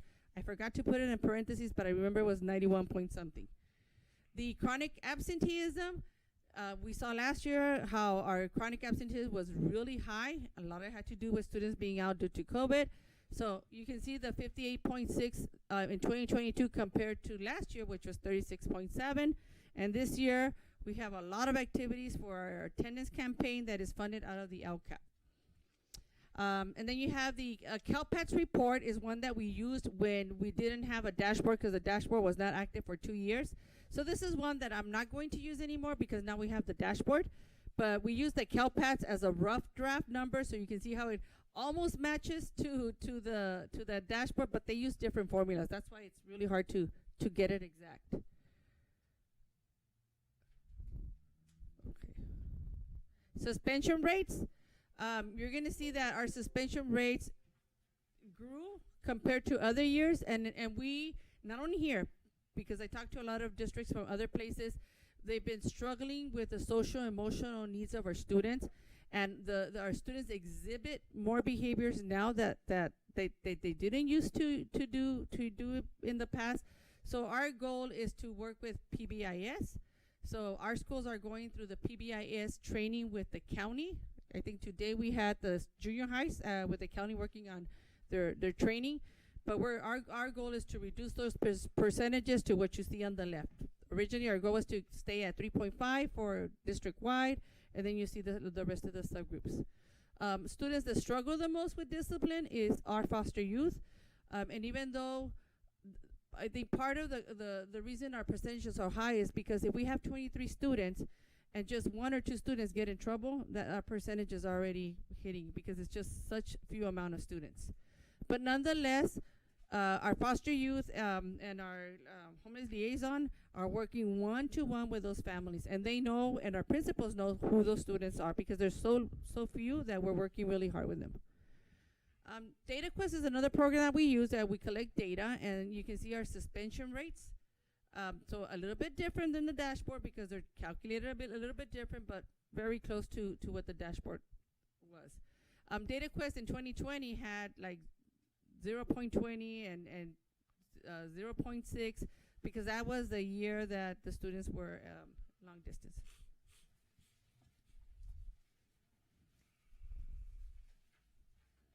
Exposure rates, our goal is to keep them under 1%. Every year we've had less than 1% of our students in the expulsion rate, so we've been able to meet that one. Our graduation rate, we were talking earlier about our graduation rate. This graduation rate combines Aurora and Calexico High School. When you look at just the Calexico High School's data, the percentages go up, okay? Because once they do the average, it does pull the percentages down. But we were at 79.4, and then last year we were able to go up to 81.2. And you can see our English learners, you can see our students with disabilities. Notice how our students with disability have a higher percentage of graduation rate, but yet their A through G was lower. It's because our students with disabilities have an IEP that indicates what courses they're going to take. So maybe, depending on the disability, we might waive the 2-year Spanish requirement, for example. So they're graduating with some exemptions, but because those exemptions are not meeting the A through G, our A through G scores go down. So for that population. And then our dropout rates. So what the state considers a dropout rate in DataQuest is students who did not graduate with their 4-year cohort. So even if you stay in school for the 5th year, they count you as a dropout because you didn't graduate with your group. So sometimes, like when I look at this rate, I go, well, that's not really fair because students did graduate, but some of them took a 5th year to graduate.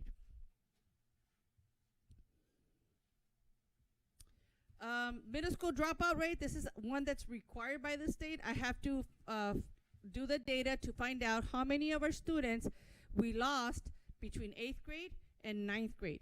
So that percentage is actually very low. We tend to lose students or drop out students at the high school compared to the junior highs. So like at Enrique Camarena, we had a 0%. That means none of the students dropped out. All the students came back to us.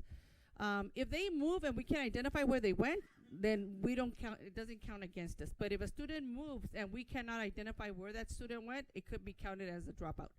At Willie Moreno, I believe it was like 3 students that we couldn't identify. That's a 0.70%. Healthy Kids Survey, that one we're starting, I believe, this month. So we don't have that data for that one yet, but you can see what our expectations are for the different sections that we selected, like caring adult relationships and meaningful participation. So that's one that's still pending. Panorama is one that is local. So Healthy Kids is once a year. Panorama, we do it twice a year. So we already have some data for the fall, but we're hoping that once we give it more time, we do it in the spring, that our numbers are going to change because students have had now a time to build relationships with their staff, with their teachers, their peers, and so forth. These are our actions. Here, we fund our director of community schools. We fund our VP, psychologists. Psychologists are also funded under other funds, but here are some of the ones that we fund. We also have materials and supplies for social and emotional needs of our students, including professional development. We fund our district community day school, which is called Pinnacle Home. So that comes out of the LCAP too.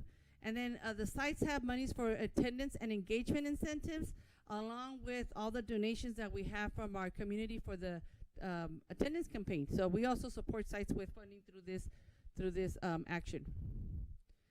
All of our attendance program, we use A2A to monitor our attendance, and all of our attendance staff and our school support technicians are funded out of here, including anything that we do for SARBs and SARB certifications.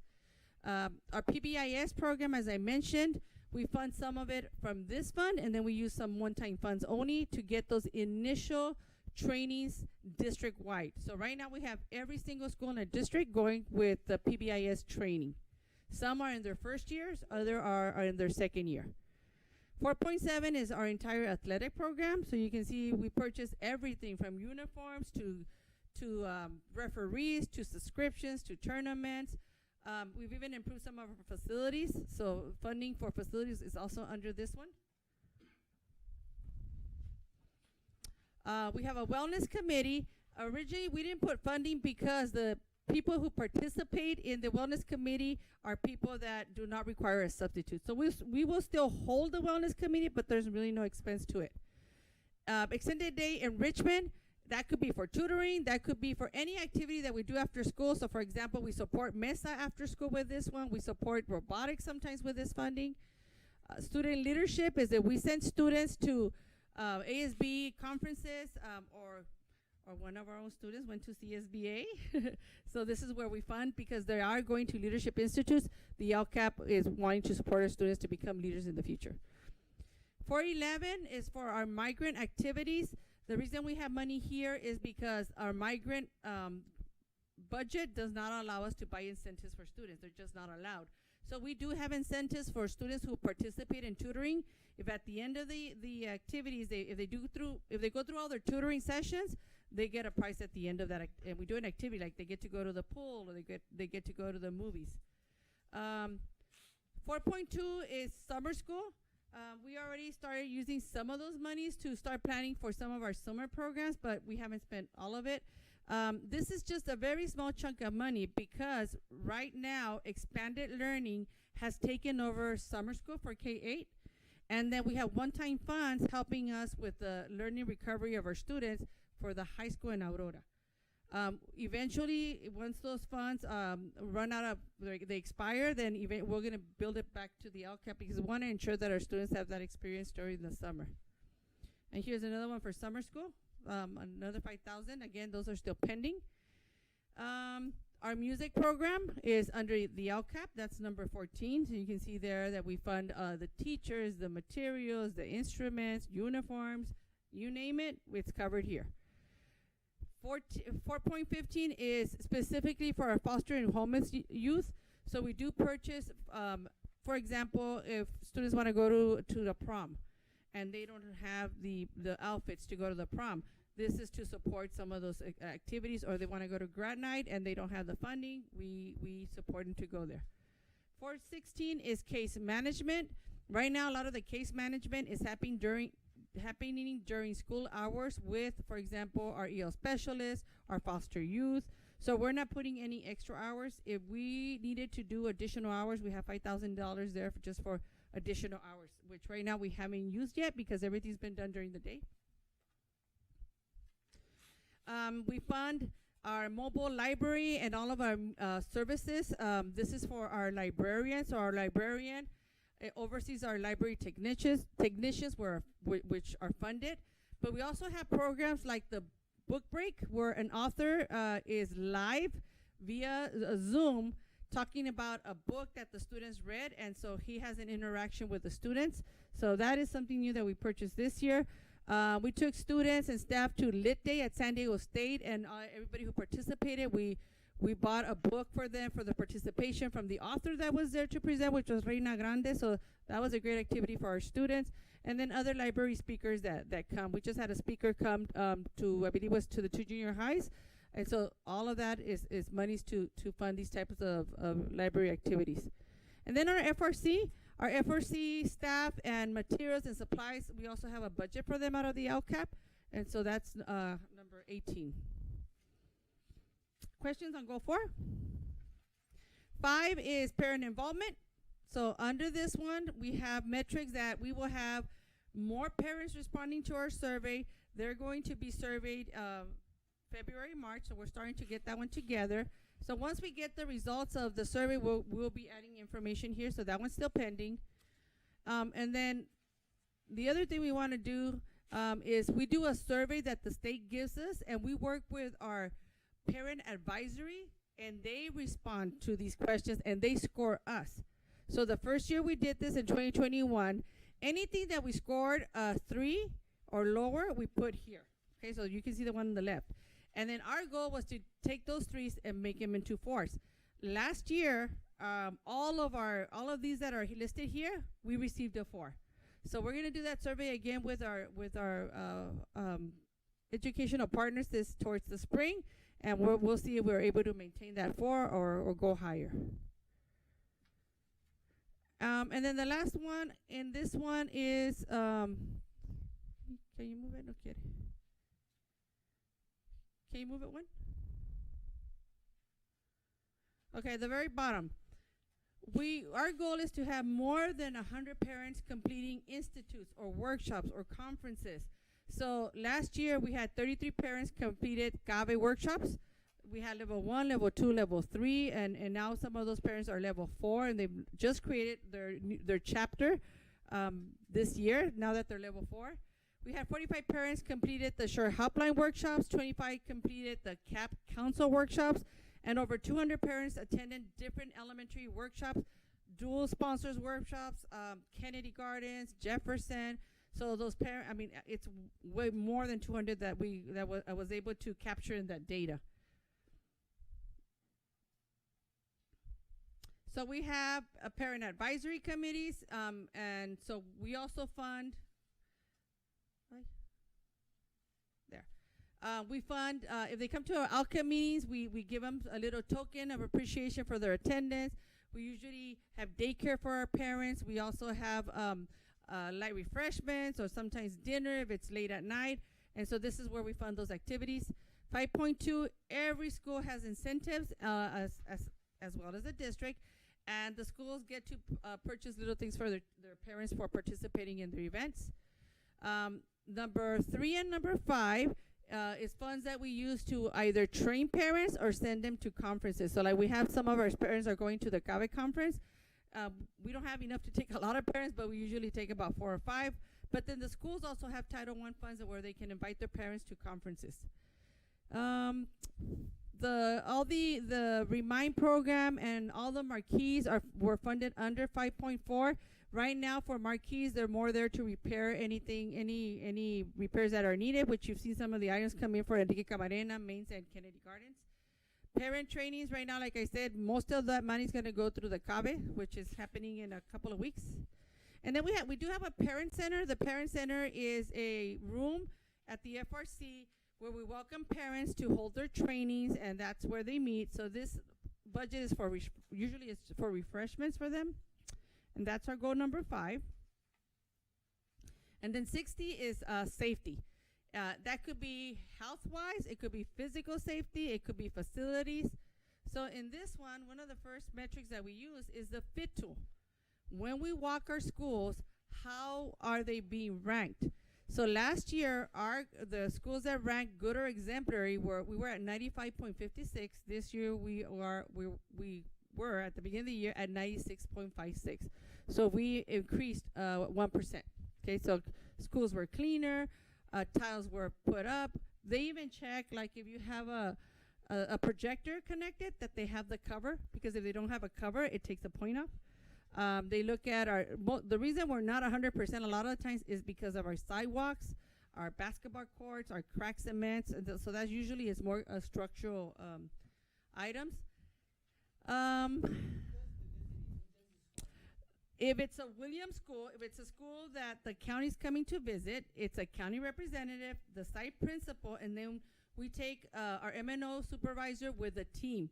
So as we're walking, we have the plumber there, we have Williams. Yeah. And when they come in, like if there's a tile that's stained, you see those stained tiles? They replace them on the moment so that we don't get a point off. If a jerkin fountain is not adjusted, like the water's not coming out, then our plumber at that moment adjusts, and usually it's just a little button to get it fixed. So they walk around with us. And then we do about 15% of the classrooms. The other 85% are night custodian supervisor, along with the site teams, do the rest of the classrooms, and that's why we compile this huge report. The parent survey, the California Parent Survey, that's the other part that we're doing with the Healthy Kids. So that one's still not, we don't have data because we're barely handing it out February and March. So that one's pending. All those questions are from the Healthy Kids Survey.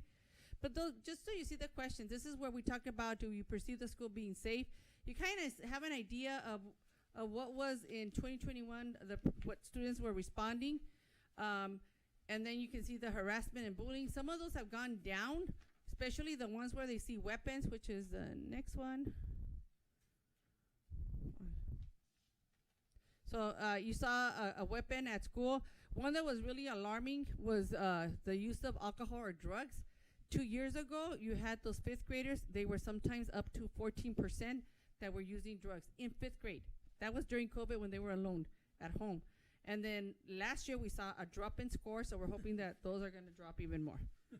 But the data does, and it's anonymous. It's an anonymous survey given to fifth graders, but the students are very honest when they respond to it because they know it's anonymous. So what do we cover here? What's alarming is the weapons possession. What weapons were? So one of the things we discussed with this data is, so what is a weapon? And I know that as an elementary principal, I would tell my students that anything that they brought that was sharp was considered a weapon. And so it's really hard for kids to say, well, what is a weapon, you know? And so we don't know what it doesn't specify it's a gun, it's a knife. It just says, seen a weapon at school. So that's why you see the numbers for the upper grades like a little bit lower because they tend to know exactly what a weapon is. But for our little ones, even if it's a toy gun, we say a toy gun is a weapon. They shouldn't be bringing toy guns to school. So it's kind of hard to analyze the data for a fifth grader. And then you see the alcohol and drugs. So what do we find out of here? Our emergency management system, which is Catapult, we pay the licenses for that. We also pay the We Tip, where it's an anonymous way of letting us know anything that's happening. In the event that they don't want to come straight to us, they have an option of doing that through a We Tip. And every anonymous thing or message that comes in, there's a lot of us that address it. So I get them, Alejandra Limon gets them, Jorge Hernandez, our safety coordinator, gets them. So one of us responds and we follow up with the administrators to make sure that it's being addressed. And our community is really good at telling us what's happening out there. And our students too. Sometimes they want to remain anonymous, and that's fine, but we need at least a name of who they're talking to so we can address it, right? So sometimes we try to communicate through that app and say, you don't have to give me your name, but can you tell me who are you referring to and what school? And that's all we need. Radios. I know Jorge right now, we hadn't had a safety coordinator for a while, but he is now looking at what are our radio needs. So he's doing that analysis, and we're going to be using some of those monies to purchase the radios in a couple of weeks, hopefully. The identification system, that's our Raptor. So we pay Raptor out of here, including all our badges and anything that breaks down, like if we need to get another printer, we use this monies to pay for it. All of our crossing guards are founded out of the LCAP. So we have 47 crossing guard positions out of here. All of our safety and supervision is funded out of here. So our director, our campus security, we even have some custodians which are allowable under the LCAP.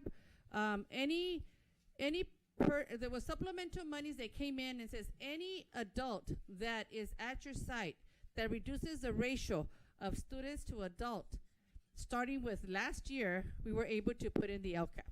You cannot supplant with all the custodians, but we could add a little bit more. Everything we purchased for the crossing guards, we call them protective equipment, but umbrellas, bases, signs, we fund out of the LCAP. Shade structures, we just invested and bought structures for every school site. Cameras, we also invested. Every school now has cameras.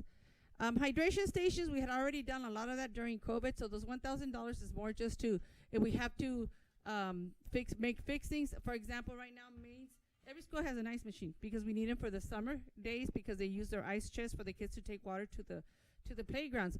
And Maine's ice machine broke. And so what we did is we only had $1,000 here. So I looked in our budget where there was funding that I know was left over from something that we had over budgeted, and we moved it to this action so that we were able to buy a machine for Maine. So that's how we look at the LCAP and see like where did we over project, where did we under project, and then we're able to do some budget revisions.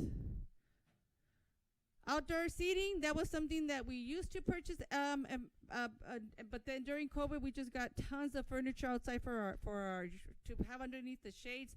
This year we only have 5,000. Again, it's like we have to buy umbrellas for those tables or repair some of those tables or replace some of those tables. That's why we have only 5,000. Our safety committee, it covers, that one covers a lot of stuff. We see the Alice suite, which is interventions that we use along with the ELLIS program. We traveled to the Safe School Conference in July. We provide professional development to our teams. And so everything that has to do with safety is funded under this one. And then 6.12 is transportation.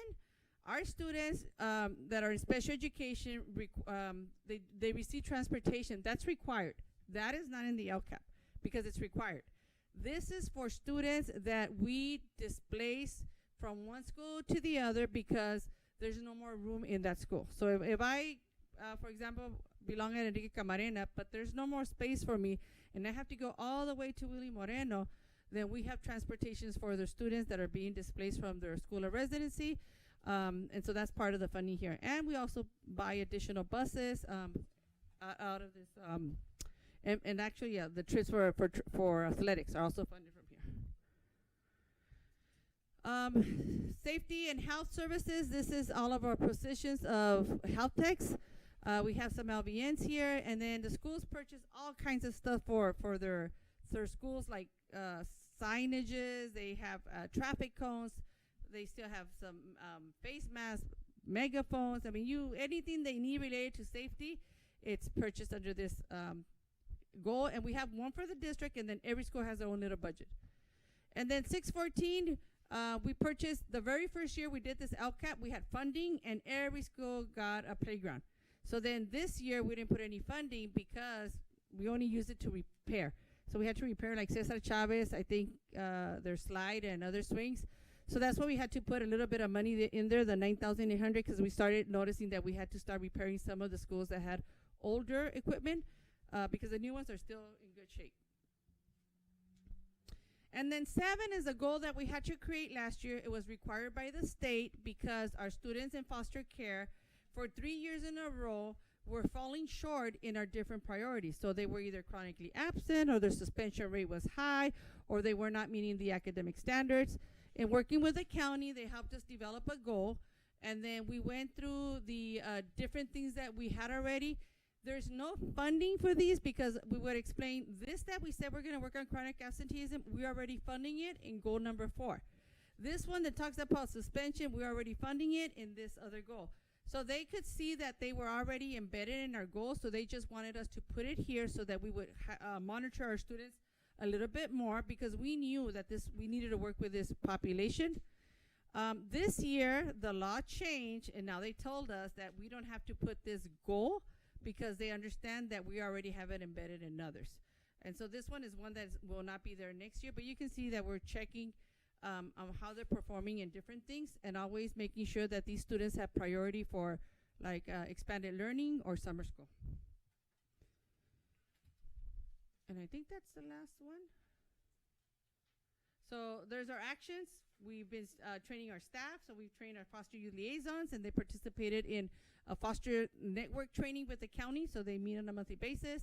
Our principals work closely with our students and the educational holders. Like if for whatever reason a student is under foster youth care and is going through expulsion, we need to notify the attorney, the educational rights holder. So we need to make sure that we are following the law. So we've been training our principals on that. And one more. The other way. So in closing, so we know that last year we had both great opportunities, but we also had challenges. So the things that we're very proud of is that we have increased our student academic performance in ELA and math in the SBAC, and then some of our groups in science CAS also increased. Through the iReady data that we shared with you in September, we saw an increase in students being at or above grade level in reading. We saw our reclassification rate go up and our students receiving a level 4 in the LPAC. We also saw a decrease in chronically absent students, and we saw, there's the ADA. Remember I told you I had the numbers? So we went from 88.2 to 92.6. So that went up. We have more students taking AP classes and CTE classes, so that was also something great that happened. And we had our students ranking higher in good or exemplary. Things that we need to work on is our declining enrollment, increasing our academic performance. Yes, we increased, but we need to keep going in that direction because our scores are low. And then we also need to improve on our behavioral outcomes because of our suspension rates. And so that's the whole work that we're doing with PBIS and then our attendance. We also need to make sure that we look at our subgroups, the groups that are struggling, like our foster youth, like our students with disability, and our English learners.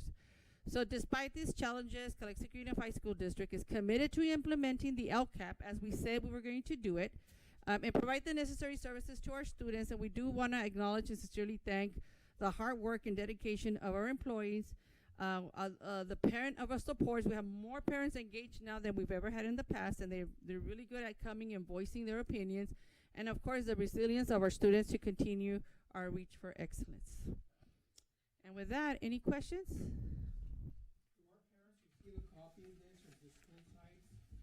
The mid-year report? Well, this is the first year that we've done it, but we can certainly send one out. Once they have it, yeah. I would have to translate it first, though. So give me time to translate it, but I can translate it. We do have the LCAP. Next week, we're going to have the first parent community LCAP meeting at Blanche Charles. Then the week after that, we have one at Kennedy Gardens. And then the last one will be over here, I believe, at Enrique Camarena. We're going to do 2 goals every? Next week, Blanche Charles, what date? Tuesday. Tuesday? Tuesday at 5:30. All right. Okay, and we can send you those dates because we sent out the flyers already for our parents. And then by the 28th, which is the last one for our parents, then I'm going to be starting with ACT that week or with our admin. And after that, I'm going to do CSEA. Then I go to ICOE, and I do, we have to do one with SELPA, one with Foster Youth. So like we have a lot of educational partners that I have to work with. Then we go to the schools for students and get their input, and then we do our parent advisories. At the end, we compile all of that feedback, and then we meet with our core committee in May or April, May, which is comprised of all of these holders. So I have teachers, administrators, we have student reps there, we have parents, and we all determine, like, this is working and this is what we want to keep, and why haven't we done this? I think this is something we need to consider. So that's how all of these ideas and how this LCAP was developed was because of our holders. This was not what it looked like 10 years ago. So we at Calexico go above and beyond what other districts do when it comes to our stakeholders. A lot of school districts send a survey. We don't do just surveys. Like, we actually meet with people and we have those conversations. And right now we're cross-referencing, like we just did educational partner feedbacks for our community schools, and we're using that data for the LCAP too. And I know that we're working with Aurora with some of what our kids are saying that they need, and we're using that also for the LCAP. So we use all kinds of information to develop this LCAP. Thank you for that. Thank you. Thank you for that, Ms. Ramirez. Take a break. 3 minutes? We can if Ms. Yeah. You guys want to take a break? Sure. 5 minutes or 3? Yes. 5 minutes. Okay. Second. Thank you.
back to, no wait, not back.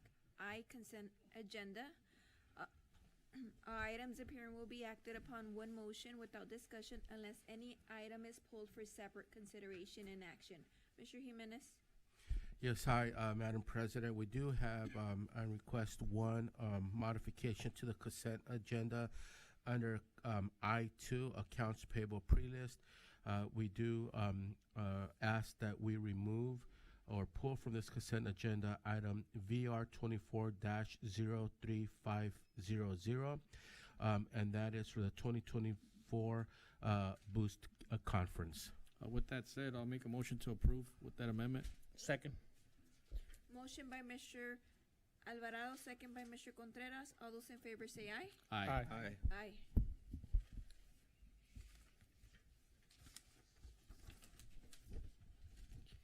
J, informational items. Number 1, superintendent's report. Thank you, Madam President. I'm going to be brief tonight. I first of all want to congratulate all of our students from our honor roll. I know that it is a great accomplishment and something that they should feel very proud of themselves for all the dedication and commitment and discipline that's required to get good grades and do well in school. And so I want to congratulate our students, and I want to congratulate their parents, their families, because it takes a village, and everyone, there's a lot of people involved in these accomplishments. So congratulations to all of our Calexico High School Bulldogs who were recognized for their 3.0 to 3.99 as an honor roll, or 4.0 plus as a principal's award.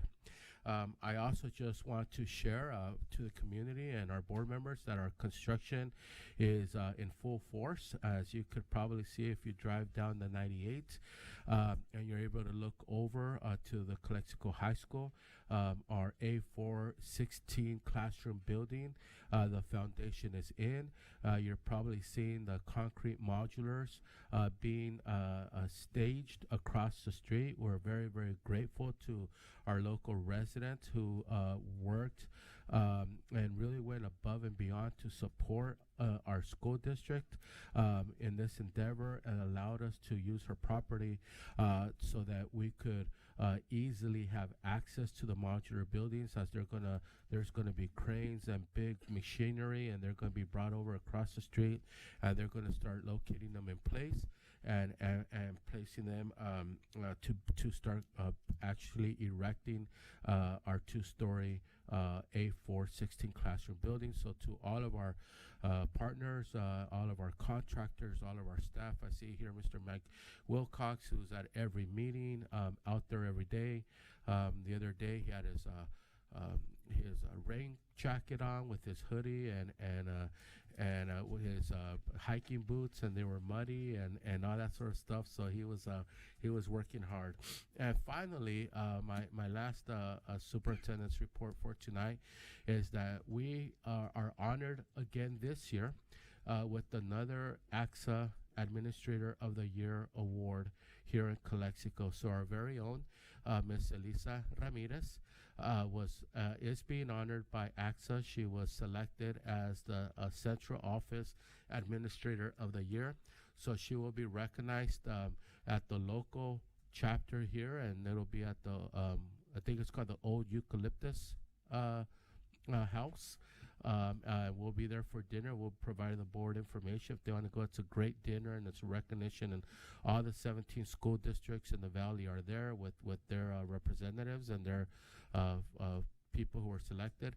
And then there's also, about a week or 2 weeks after that, there is a dinner at San Diego. That's on a Saturday, and that's the Imperial Valley and San Diego County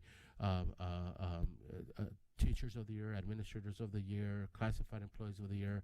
As you know, last year we had Eduardo Perez, our IT person, and this year we have Elisa. So, as you guys know, Elisa's been in the district most of her life as a student. She's a Bulldog. You know, Elisa uses her life story as an example to be a role model to our students and parents and tells them, si se puede. I've heard her say those 3 words multiple times. And she shares the story of resiliency and overcoming when she had to go to UCSD, her and her sister, for their orientation, but they did not have enough money to rent a hotel. And so they actually slept with her mom and her sister and herself in their car in the parking lot overnight, so they could be up at 7 o'clock in the morning and walking over to the orientation for their college orientation day. So it's an accomplishment and a success story, and I think she exemplifies what our students can do in Calexico Unified School District. So congratulations, Elisa. Madam President, that concludes my report. Number 2, board reports. These are informational reports by board members. No action is taken. Mr. Alvarado? Well, good evening. Thank you for joining us tonight. I just want to take this time also to congratulate our students that were recognized during the honor roll ceremony that we had. I don't know, it was for 2 days, but congratulations, Elisa. It's good news to hear that you've been recognized. I just want to congratulate you and thank you for everything you do for our district. And it's one of those things where you do pass by 98 and you actually see the fruits of everyone's labor. When I mean everyone, I mean our citizens, everybody that's vital tool for us and stuff like that here for our district. And hopefully within the next couple of months we'll be seeing those buildings going up. And I know I got a call saying, is that going to be some type of encampment for the homeless? And I was like, no, those are our buildings are going to be there for a school district. But yeah, fun and exciting times, and thank you for joining us tonight. And that includes my report. Thank you, Mr. Alvarado. Mr. Calderon? Well, good evening, everyone, and thank you for joining us tonight. First of all, I know she didn't want to be recognized, but I think we have to publicly recognize Ms. Salwick and her family for allowing us to stage our construction. Without that, I think we would be behind in our construction. And again, thank you, Ms. Salwick, if you're listening. Thank you for your service to Calexico Unified School District. Also, congratulations to the 420 students that received honor roll. Again, congratulations. That's awesome to see that. And congratulations, Elisa, for being nominated as an Administrator of the Year. Yes.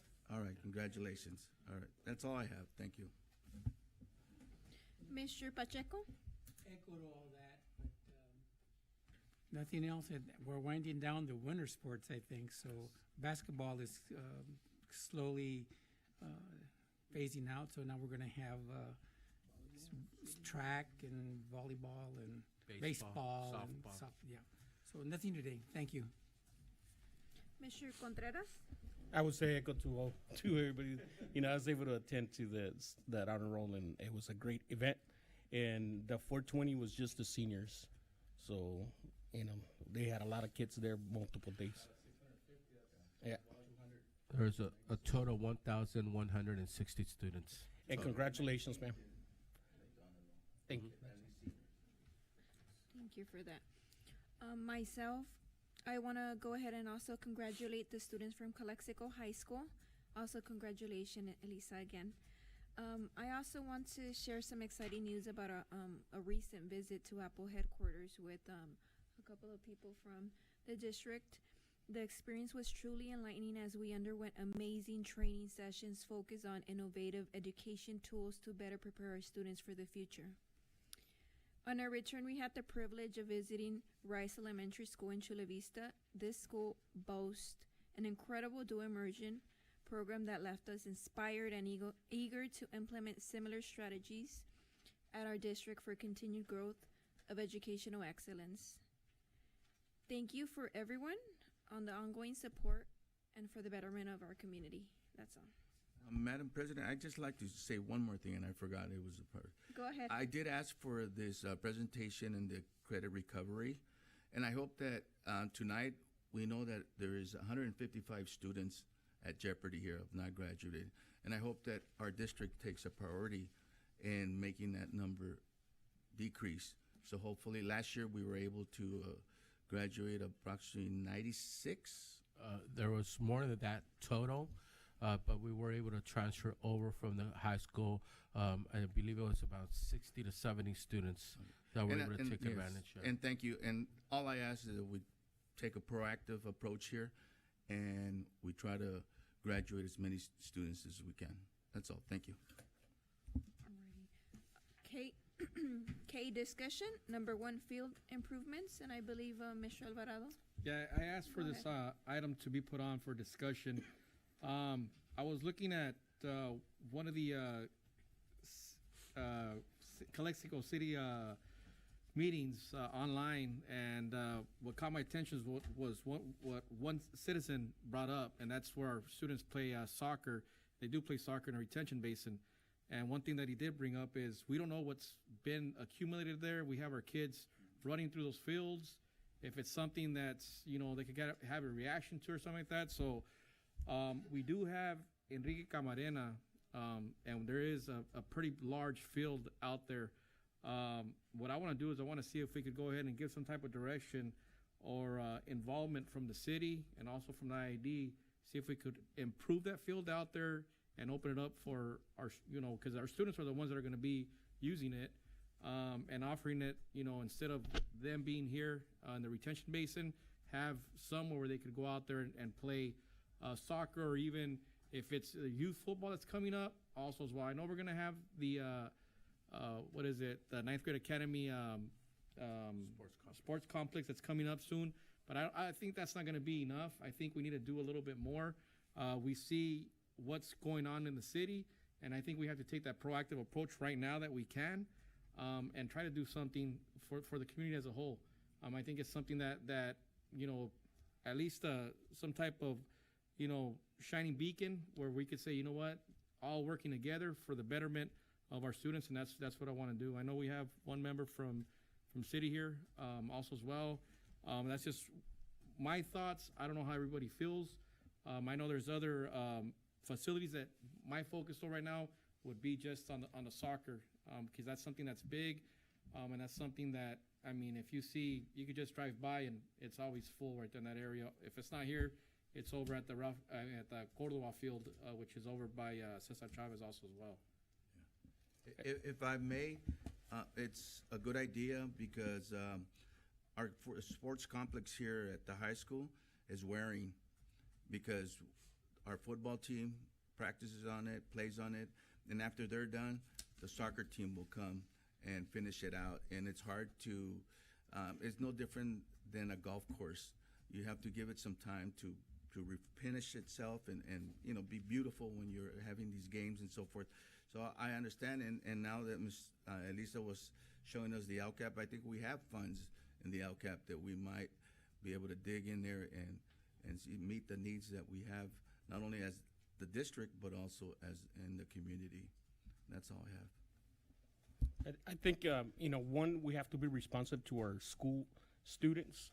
And when we are putting other facilities available, we need to be careful that we don't overutilize the facilities, right? So if there needs to be new grass, new dirt, things that need to be done, that we're not only, if by lending it, we're not only bearing the whole cost of it, but we're sharing some type of cost with the city. Same thing with the current, like with the uses of the gyms and stuff, right? We don't see any benefit or any upgrades into the facilities, but we continue not to have enough facilities for our students, our sports, So we need to make sure that when we do that we make those things available, that we first meet the needs of our, our district, and then open it up, right? And I think if we are that, we make everybody financially responsible for what the true cost is of upkeeping some of that, because the more people you have on the grass area or working and all that stuff, the more usage you're gonna get out of it. But at the same time, there's a lot of wear down on it and things that need to be upkept. And good that you bring that up, because maintenance is important. We just found out by the student board member that the heater at our pool is not working. So we in the summer we use this pool, in the winter and so forth, and we have to pay for all that. So if we can make that a priority also, I mean, because we have, Yeah, And that's just- also open, Yeah. you know, to the city Yeah. during the summer and stuff, you No, know, no, and so correct. you do have some stuff that it's gonna break down, you know, but if we continue just to be the only ones covering the cost, you know, and then, you know, we're gonna run out of money pretty quick. And that's one of those things that you bring up about the basketball gymnasium here at the Ninth Grade Academy. It was something that I overheard and stuff like that. We also have another basketball gymnasium on the other side of town that I think we could open it up also for the city. If our students need to utilize it, let's have our students utilize it and open up the other facility, which would be, you know, what is it, at Willie Moreno? Willie. They could probably use that gymnasium, you know, for the time being, because I know if it's not our students utilizing it, it's cheerleading. There's a lot of misplacement and stuff like that, and I think we need to start looking at that as a whole. And you are correct, there is going to be some type of cost up front, but I think if it's managed correctly, I think it could be something that, you know, will be beneficial for everyone at the same time. Yeah. And then, I mean, we also have to take a look at the safety factors on some of those facilities, you know, because Willie also has the larger field and all this stuff, you know, that could be opened up. But I think, you know, proper fencing and proper activities for a lot of that, you know, proper patrolling or security, you know, will go a long way. Yeah, correct. And the reason why I just brought up Enrique Camarena, because at least we could see how it works. We're here with Enrique Camarena first, and if we see that there is, you know, a good use of it, I understand that William Moreno has a huge field also out there as well, and that's something that we're going to have to bring up, not only, I mean, during school use also as well. I mean, because if you've gone out there to the field and seen it, it's bad. yeah. It's you know, we're going to have to cover the blunt of our costs and stuff like that, or are we going to wait until one of our students gets seriously injured out there when he's running and stuff like that? So I think we need to go and take a proactive approach and just handle this. My thing is, let's take a look at it, see what we need to do in order for all of us to come together and come up with some type of plan to open it up, because there is no green areas here in the city of Calexico for our kids. And my thing, retention basins ain't accurate facilities for our kids. And that's one of those things where we need to do something. So that's why I'm bringing it up. On the same lines, Mr. Jimenez, during when I was growing up, all the schools were open. You could go to Rockwood, Maine, De Anza, and the schools are open. You could use the fields, Little League teams and Babe Ruth teams, and it was just open to the public. Right. And there was no big issue about everybody using it because it was for the community. So I don't know why we started locking up the gates and you can't come in, and then people were losing property, and I think that was the issue with people coming in and taking stuff from the schools. But our schools were open, 24/7. They were open. And in a way, they still are. So all public schools in the state of California are considered civic centers, right? And so every school district, including Calexico, we have the facilities use permit process, right? There's got to meet certain criteria. Are they for-profit, non-for-profit? Are they a youth sport? Are they an adult sport? There's different rates of pay that should help. It's not a moneymaker. It's the pay, as Mr. Contreras was saying, it's not for us to make revenue out of it, but it's to help, for example, maintain the fields, the custodial, cleaning supplies and all that sort of stuff.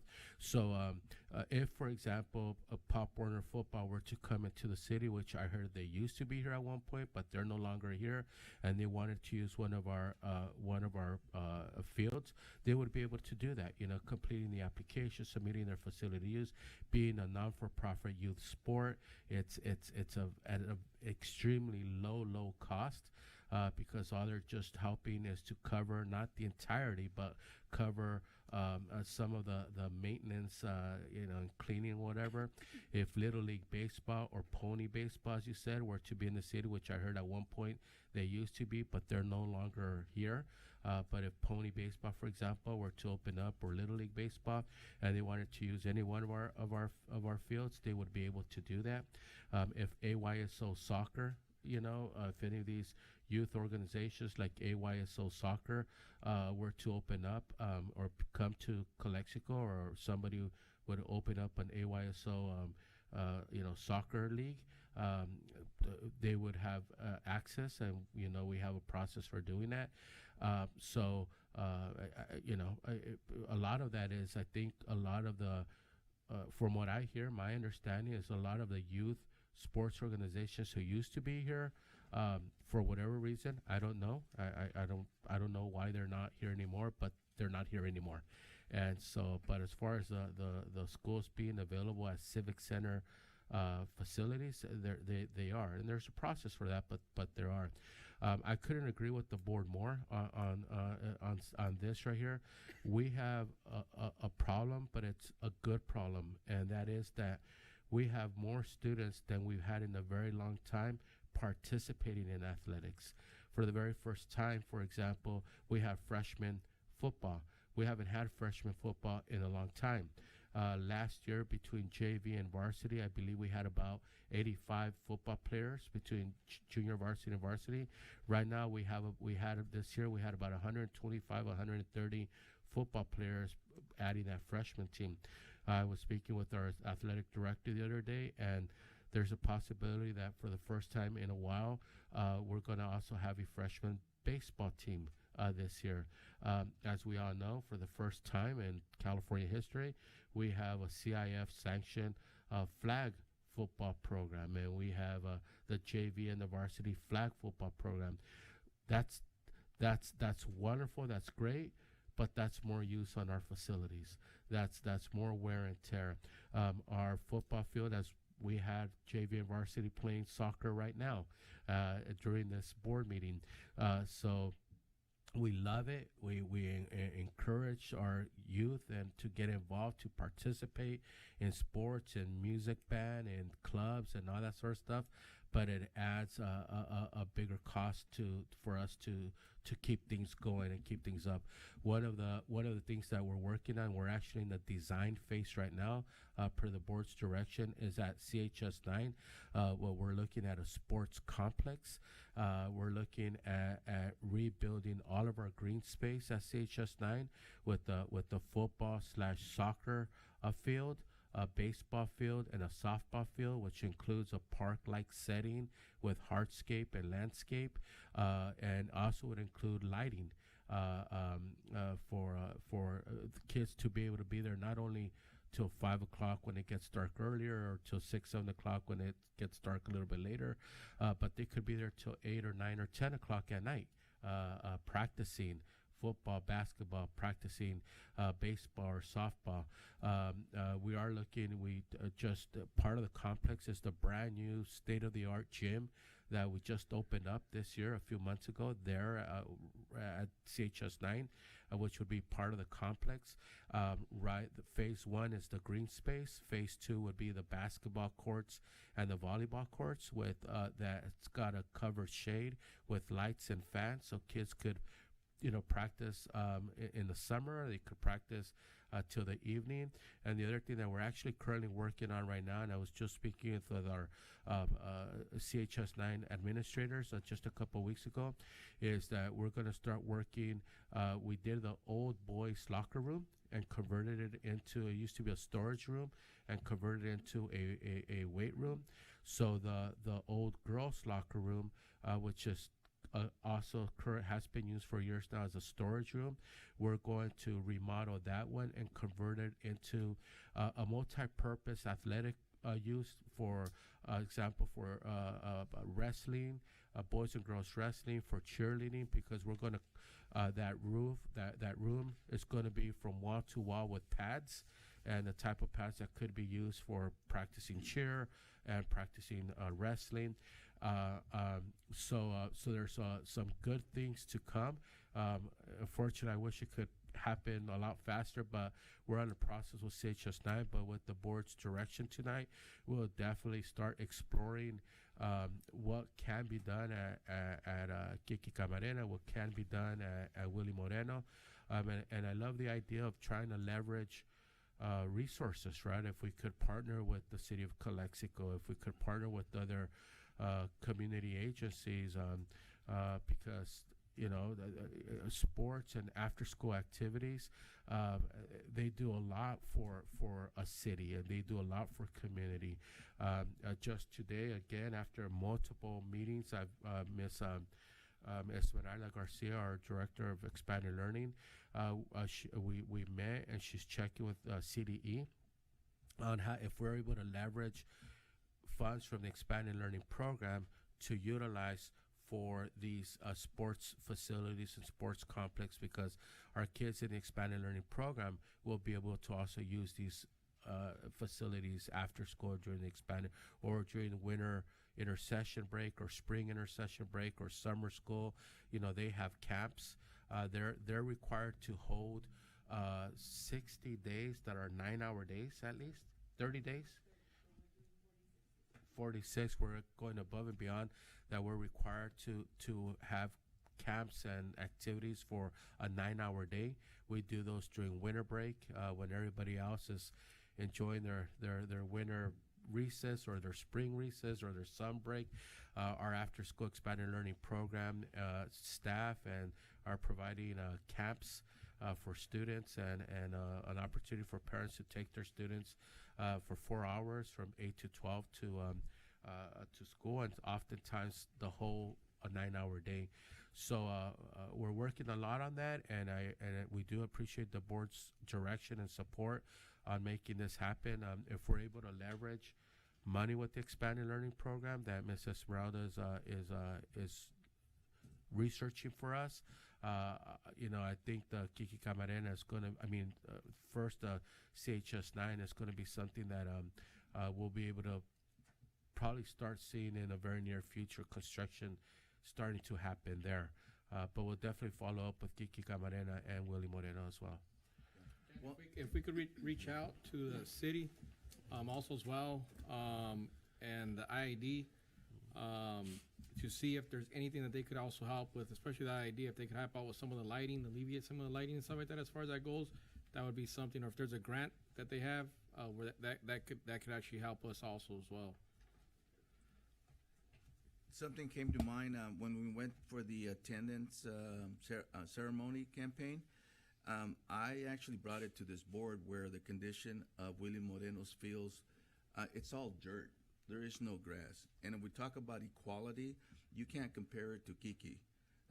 There was gopher holes, there was potholes, there was everything that you could name in that field. So these kids don't have what the other kids have. So I would do a survey of all our fields and see what we need. And we need to take care of our own house before we can take care of everybody else. But I know I have brought it to the attention of this board, and I invite you to go see that. The tennis courts are bad. The basketball courts are bad. Mr. Jimenez was with me. There was water in the fields where the kids could not use them. So I hope those water leaks were taken care of. But that school needs a lot of attention. So with that said, I do concur with Mr. Alvarado that we do a survey and survey our house first and see where we need to fix before we can open up to the city. Any other comments? That's all I have. I'm not going to take more time. I do want to ask, do we have an agreement with the city or a contract, or how does that go, Mr. Jimenez? Well, we do have a use permit agreement with the city for the swimming pool and for the basketball gym at CHS 9. Beyond other joint use permits, I'm not aware of, but other than those two. Oh, okay. And the scheduling, like who makes the scheduling, or how does that work? Right. So school events and school activities take first priority. So if we have a school game, if we have practice, that would take first priority, and then after we work around for the city to come in and use it. Now, for example, we could use a swimming pool 12 months out of the year, Calexico Unified School District, right? So, we could literally host pool activities every day, right?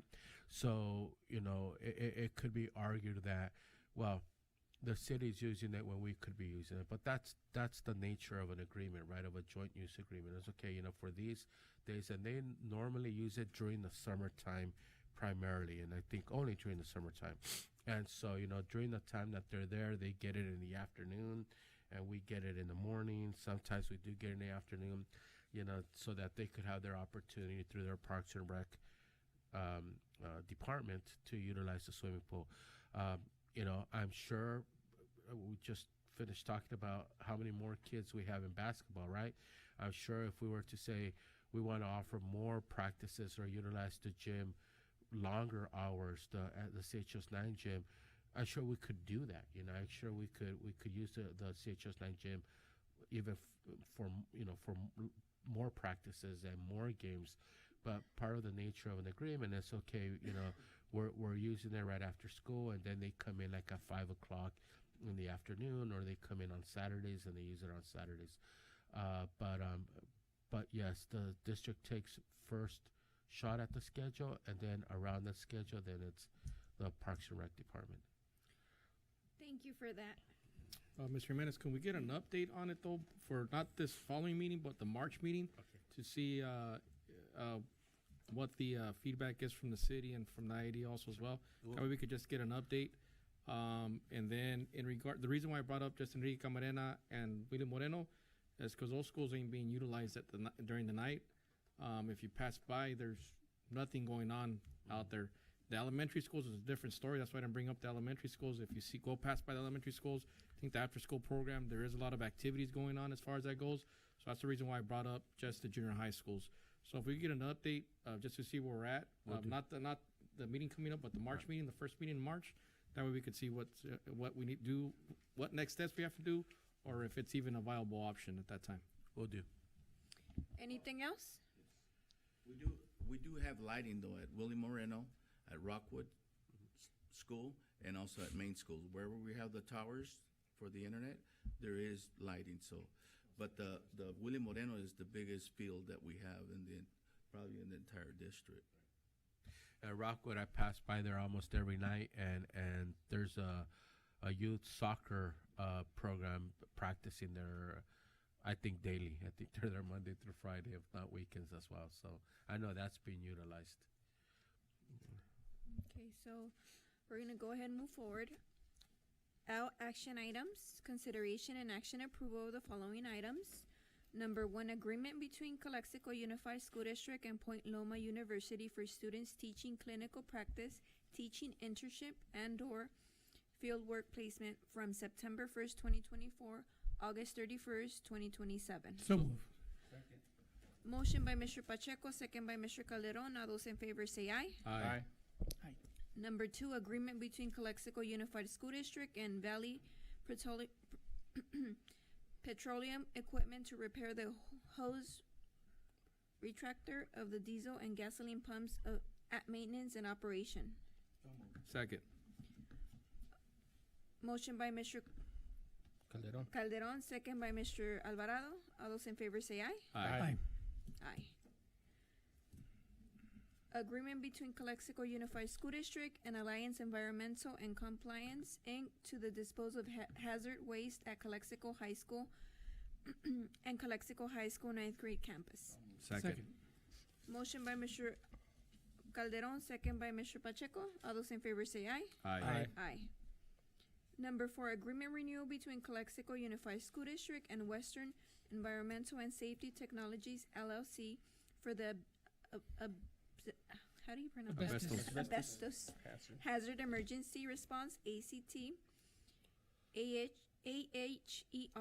3-year reinspection district-wide. So moved. Second. Motion by Mr. Alvarado, second by Contreras. All those in favor say aye. Aye. Aye. Number 5, agreement renewal between Calexico Unified School District and Allied Waste Transportation to provide solid waste and recycling services for an additional 2 years. Question? Move for approval. Second, and I'll second. Go ahead with the question. This agreement is for, was there an RFP for this? It's $391,000? If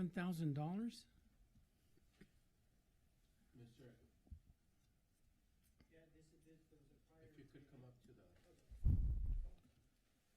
think this is the Was there, I'm just asking, was there an opportunity to get an RFP? I don't think for this. Yeah, there was a prior agreement, so this is an extension agreement that was under that prior agreement for the trash pickup in the schools. So we're not offering it to an outside At this point, no, we're to seeking. come and see if they can give us a better deal? No, at this point, it would be an extension to the prior agreement that allowed for that extension. And the other question is, we just approved it without it coming, I don't know, it just looked as if one person said, yeah, let's get the 2-year extension. But you're saying you're adding it to it because it was a prior, It was in a prior agreement, correct? that we would extend it 2 more years. Right, that's correct. It had a clause to be able to extend the agreements. I don't know who the prior waste companies were in the Well, past. there's only 2 in the Yeah. valley, I think. Yeah, and I think the part of the rationale was that in the prior bid, there was 548,000 was from CR&R, TRNR. and then Allied stayed at the 366, and they're staying with that cost. Yeah, they're not changing. I believe there was a clause, correct, in the previous agreement that we Yeah, had. to extend it, yeah. All right, just informational. I wanted to make sure. Thank you. Call to Please. question. You have a question? Call to question. Read that up there, Russian. I noticed 2 bidders was advertised, on June 2nd, right? It's closed. Okay, your time's up, Mr. Okay. I'll just, after this, could we make a motion to extend our meeting till 10 o'clock? Okay. Second. So, Mr. Contreras, motion by Mr. Contreras, second by Mr. Alvarado. All those in favor say aye. Aye. But there's a motion. Okay, motion by Mr. Alvarado, second by Mr. Calderon to move the meeting to 10 o'clock? 10 o'clock. So move. Oh, all those in favor say aye. Aye. Okay, number 6. Agreement renewal between Calexico Unified School District and L. Scott and Associates for consultant services. So moved. Second. Motion by Mr. Alvarado, second by Mr. Calderon. All those in favor say aye. Aye. Number 7, first amendment to the agreement between Calexico Unified School District and Landmark Consultant, Inc. to amend the contract for the adjustment of the fee authorization to continue inspection services. Move for approval. Motion by Mr. Contreras, Second. second by Mr. Calderon. All those in favor say aye. Aye. Number 8, adoption of new job description, coordinator of special education services, teacher of moderate to severe disability, special education. So moved. Second. Motion by Mr. Alvarado, second by Mr. Calderon. All those in favor say aye. Aye. Aye. Number 9, quarterly report on Williams Uniform complaint ending December 31st, 2023. I move for approval. I'll second. Motion by Mr. Contreras, second by Mr. Alvarado. All those in favor say aye. Aye. Aye. Number 10, first reading and waive second reading of revised administrative regulation 4217.3, layoff rehire. So moved. Motion by Mr. Alvarado, second by Mr. Calderon. All those in favor say aye. Aye. Aye. Number 11, first reading and waive second reading of revised board policies 4151, 4251, and 4351, employee compensation. Second. Motion by Mr. Calderon, second by Mr. Alvarado. All those in favor say aye. Aye. Number 12, second reading of board policy administrative regulation and exhibit 1312.2, complaints concerning instructional materials. Second. Motion by Mr. Calderon, second by Mr. Contreras. All those in favor say aye. Aye. Aye. Yeah, it's complaints concerning. Resolution. Number 13, resolution regarding disposition of surplus asset, non-asset technology equipment at Rockwood Elementary School. So, second. Motion by Mr. Calderon, second by Mr. Alvarado. Mr. Alvarado? Yes. Mr. Calderon? Yes. Mr. Pacheco? Yes. Mr. Contreras? Yes. Myself, yes. Number 14, resolution regarding disposition of surplus asset, non-asset for 2 school buses at the Felipe Vega facilities. So move. Second. Motion by Mr. Contreras, second by Mr. Pacheco. All those in favor? Wait. There's a question. Oh. Yes, so I would like to ask the board if we could table this item for the next board meeting where we would like to do some research if it is possible to perhaps donate the buses rather than surplus them. So that'll give us enough time to research that item and see the legalities of it, and if we could do something else with the buses other than just sending them away. And that was gonna be, I thought that was gonna be a question that was brought up, because Right. if we can't donate them, even do like a government auction or something like that. I know that was something that was brought up. We can't, or we can. I don't know. Can you, yeah, just bring it back. Right. There is a motion and a second on the item. Okay. Do we, Okay, so, Oh yeah, there's a motion and a second. okay, So so, Yeah. Go ahead. Yes, Miss. Yes. The only thing that I was gonna mention is, we're actually required to, get rid of these buses because we have 2 new, EV buses. And so that's part of the funding requirement. So most of the other school districts are going through the same thing. You have to get rid of the buses. You can't keep them. Yes. And I believe, Mike had mentioned that our team had already removed some of the parts that we could keep, but they no longer meet CARB regulations, and so they have to be completely disposed of. Yeah, that's the other thing, that if they don't meet the CARB, you may not even be able to sell them Yeah. other than to scrap them Yeah. or donate them Yeah, other all than the- to scrap the them. CARB regulations change for any vehicle that's older than 2014, and to retrofit them is extremely expensive. Right, and so right now we're just going to pull it. We are going to eventually get rid of them, but how and where and to whom is something that we want to do a research on. So, so if we could just table it for another meeting. Thank you. okay. fossil fuels. I'll Thank retract you. my motion. So how does the retract? I just say it or? Just table, dies. Cancel? Yeah, you don't Delete. have to. retract, and Okay. then just table it. They withdrew their motions. Move to table the item. Okay. So move. Motion by Mr. Contreras, second by Mr. Pacheco to table number 14. All those in favor say aye. Aye. Aye. And Close session. Thank Back to you. closed session. Thank you. You guys are so helpful. Yeah. And reconvenience to closed session.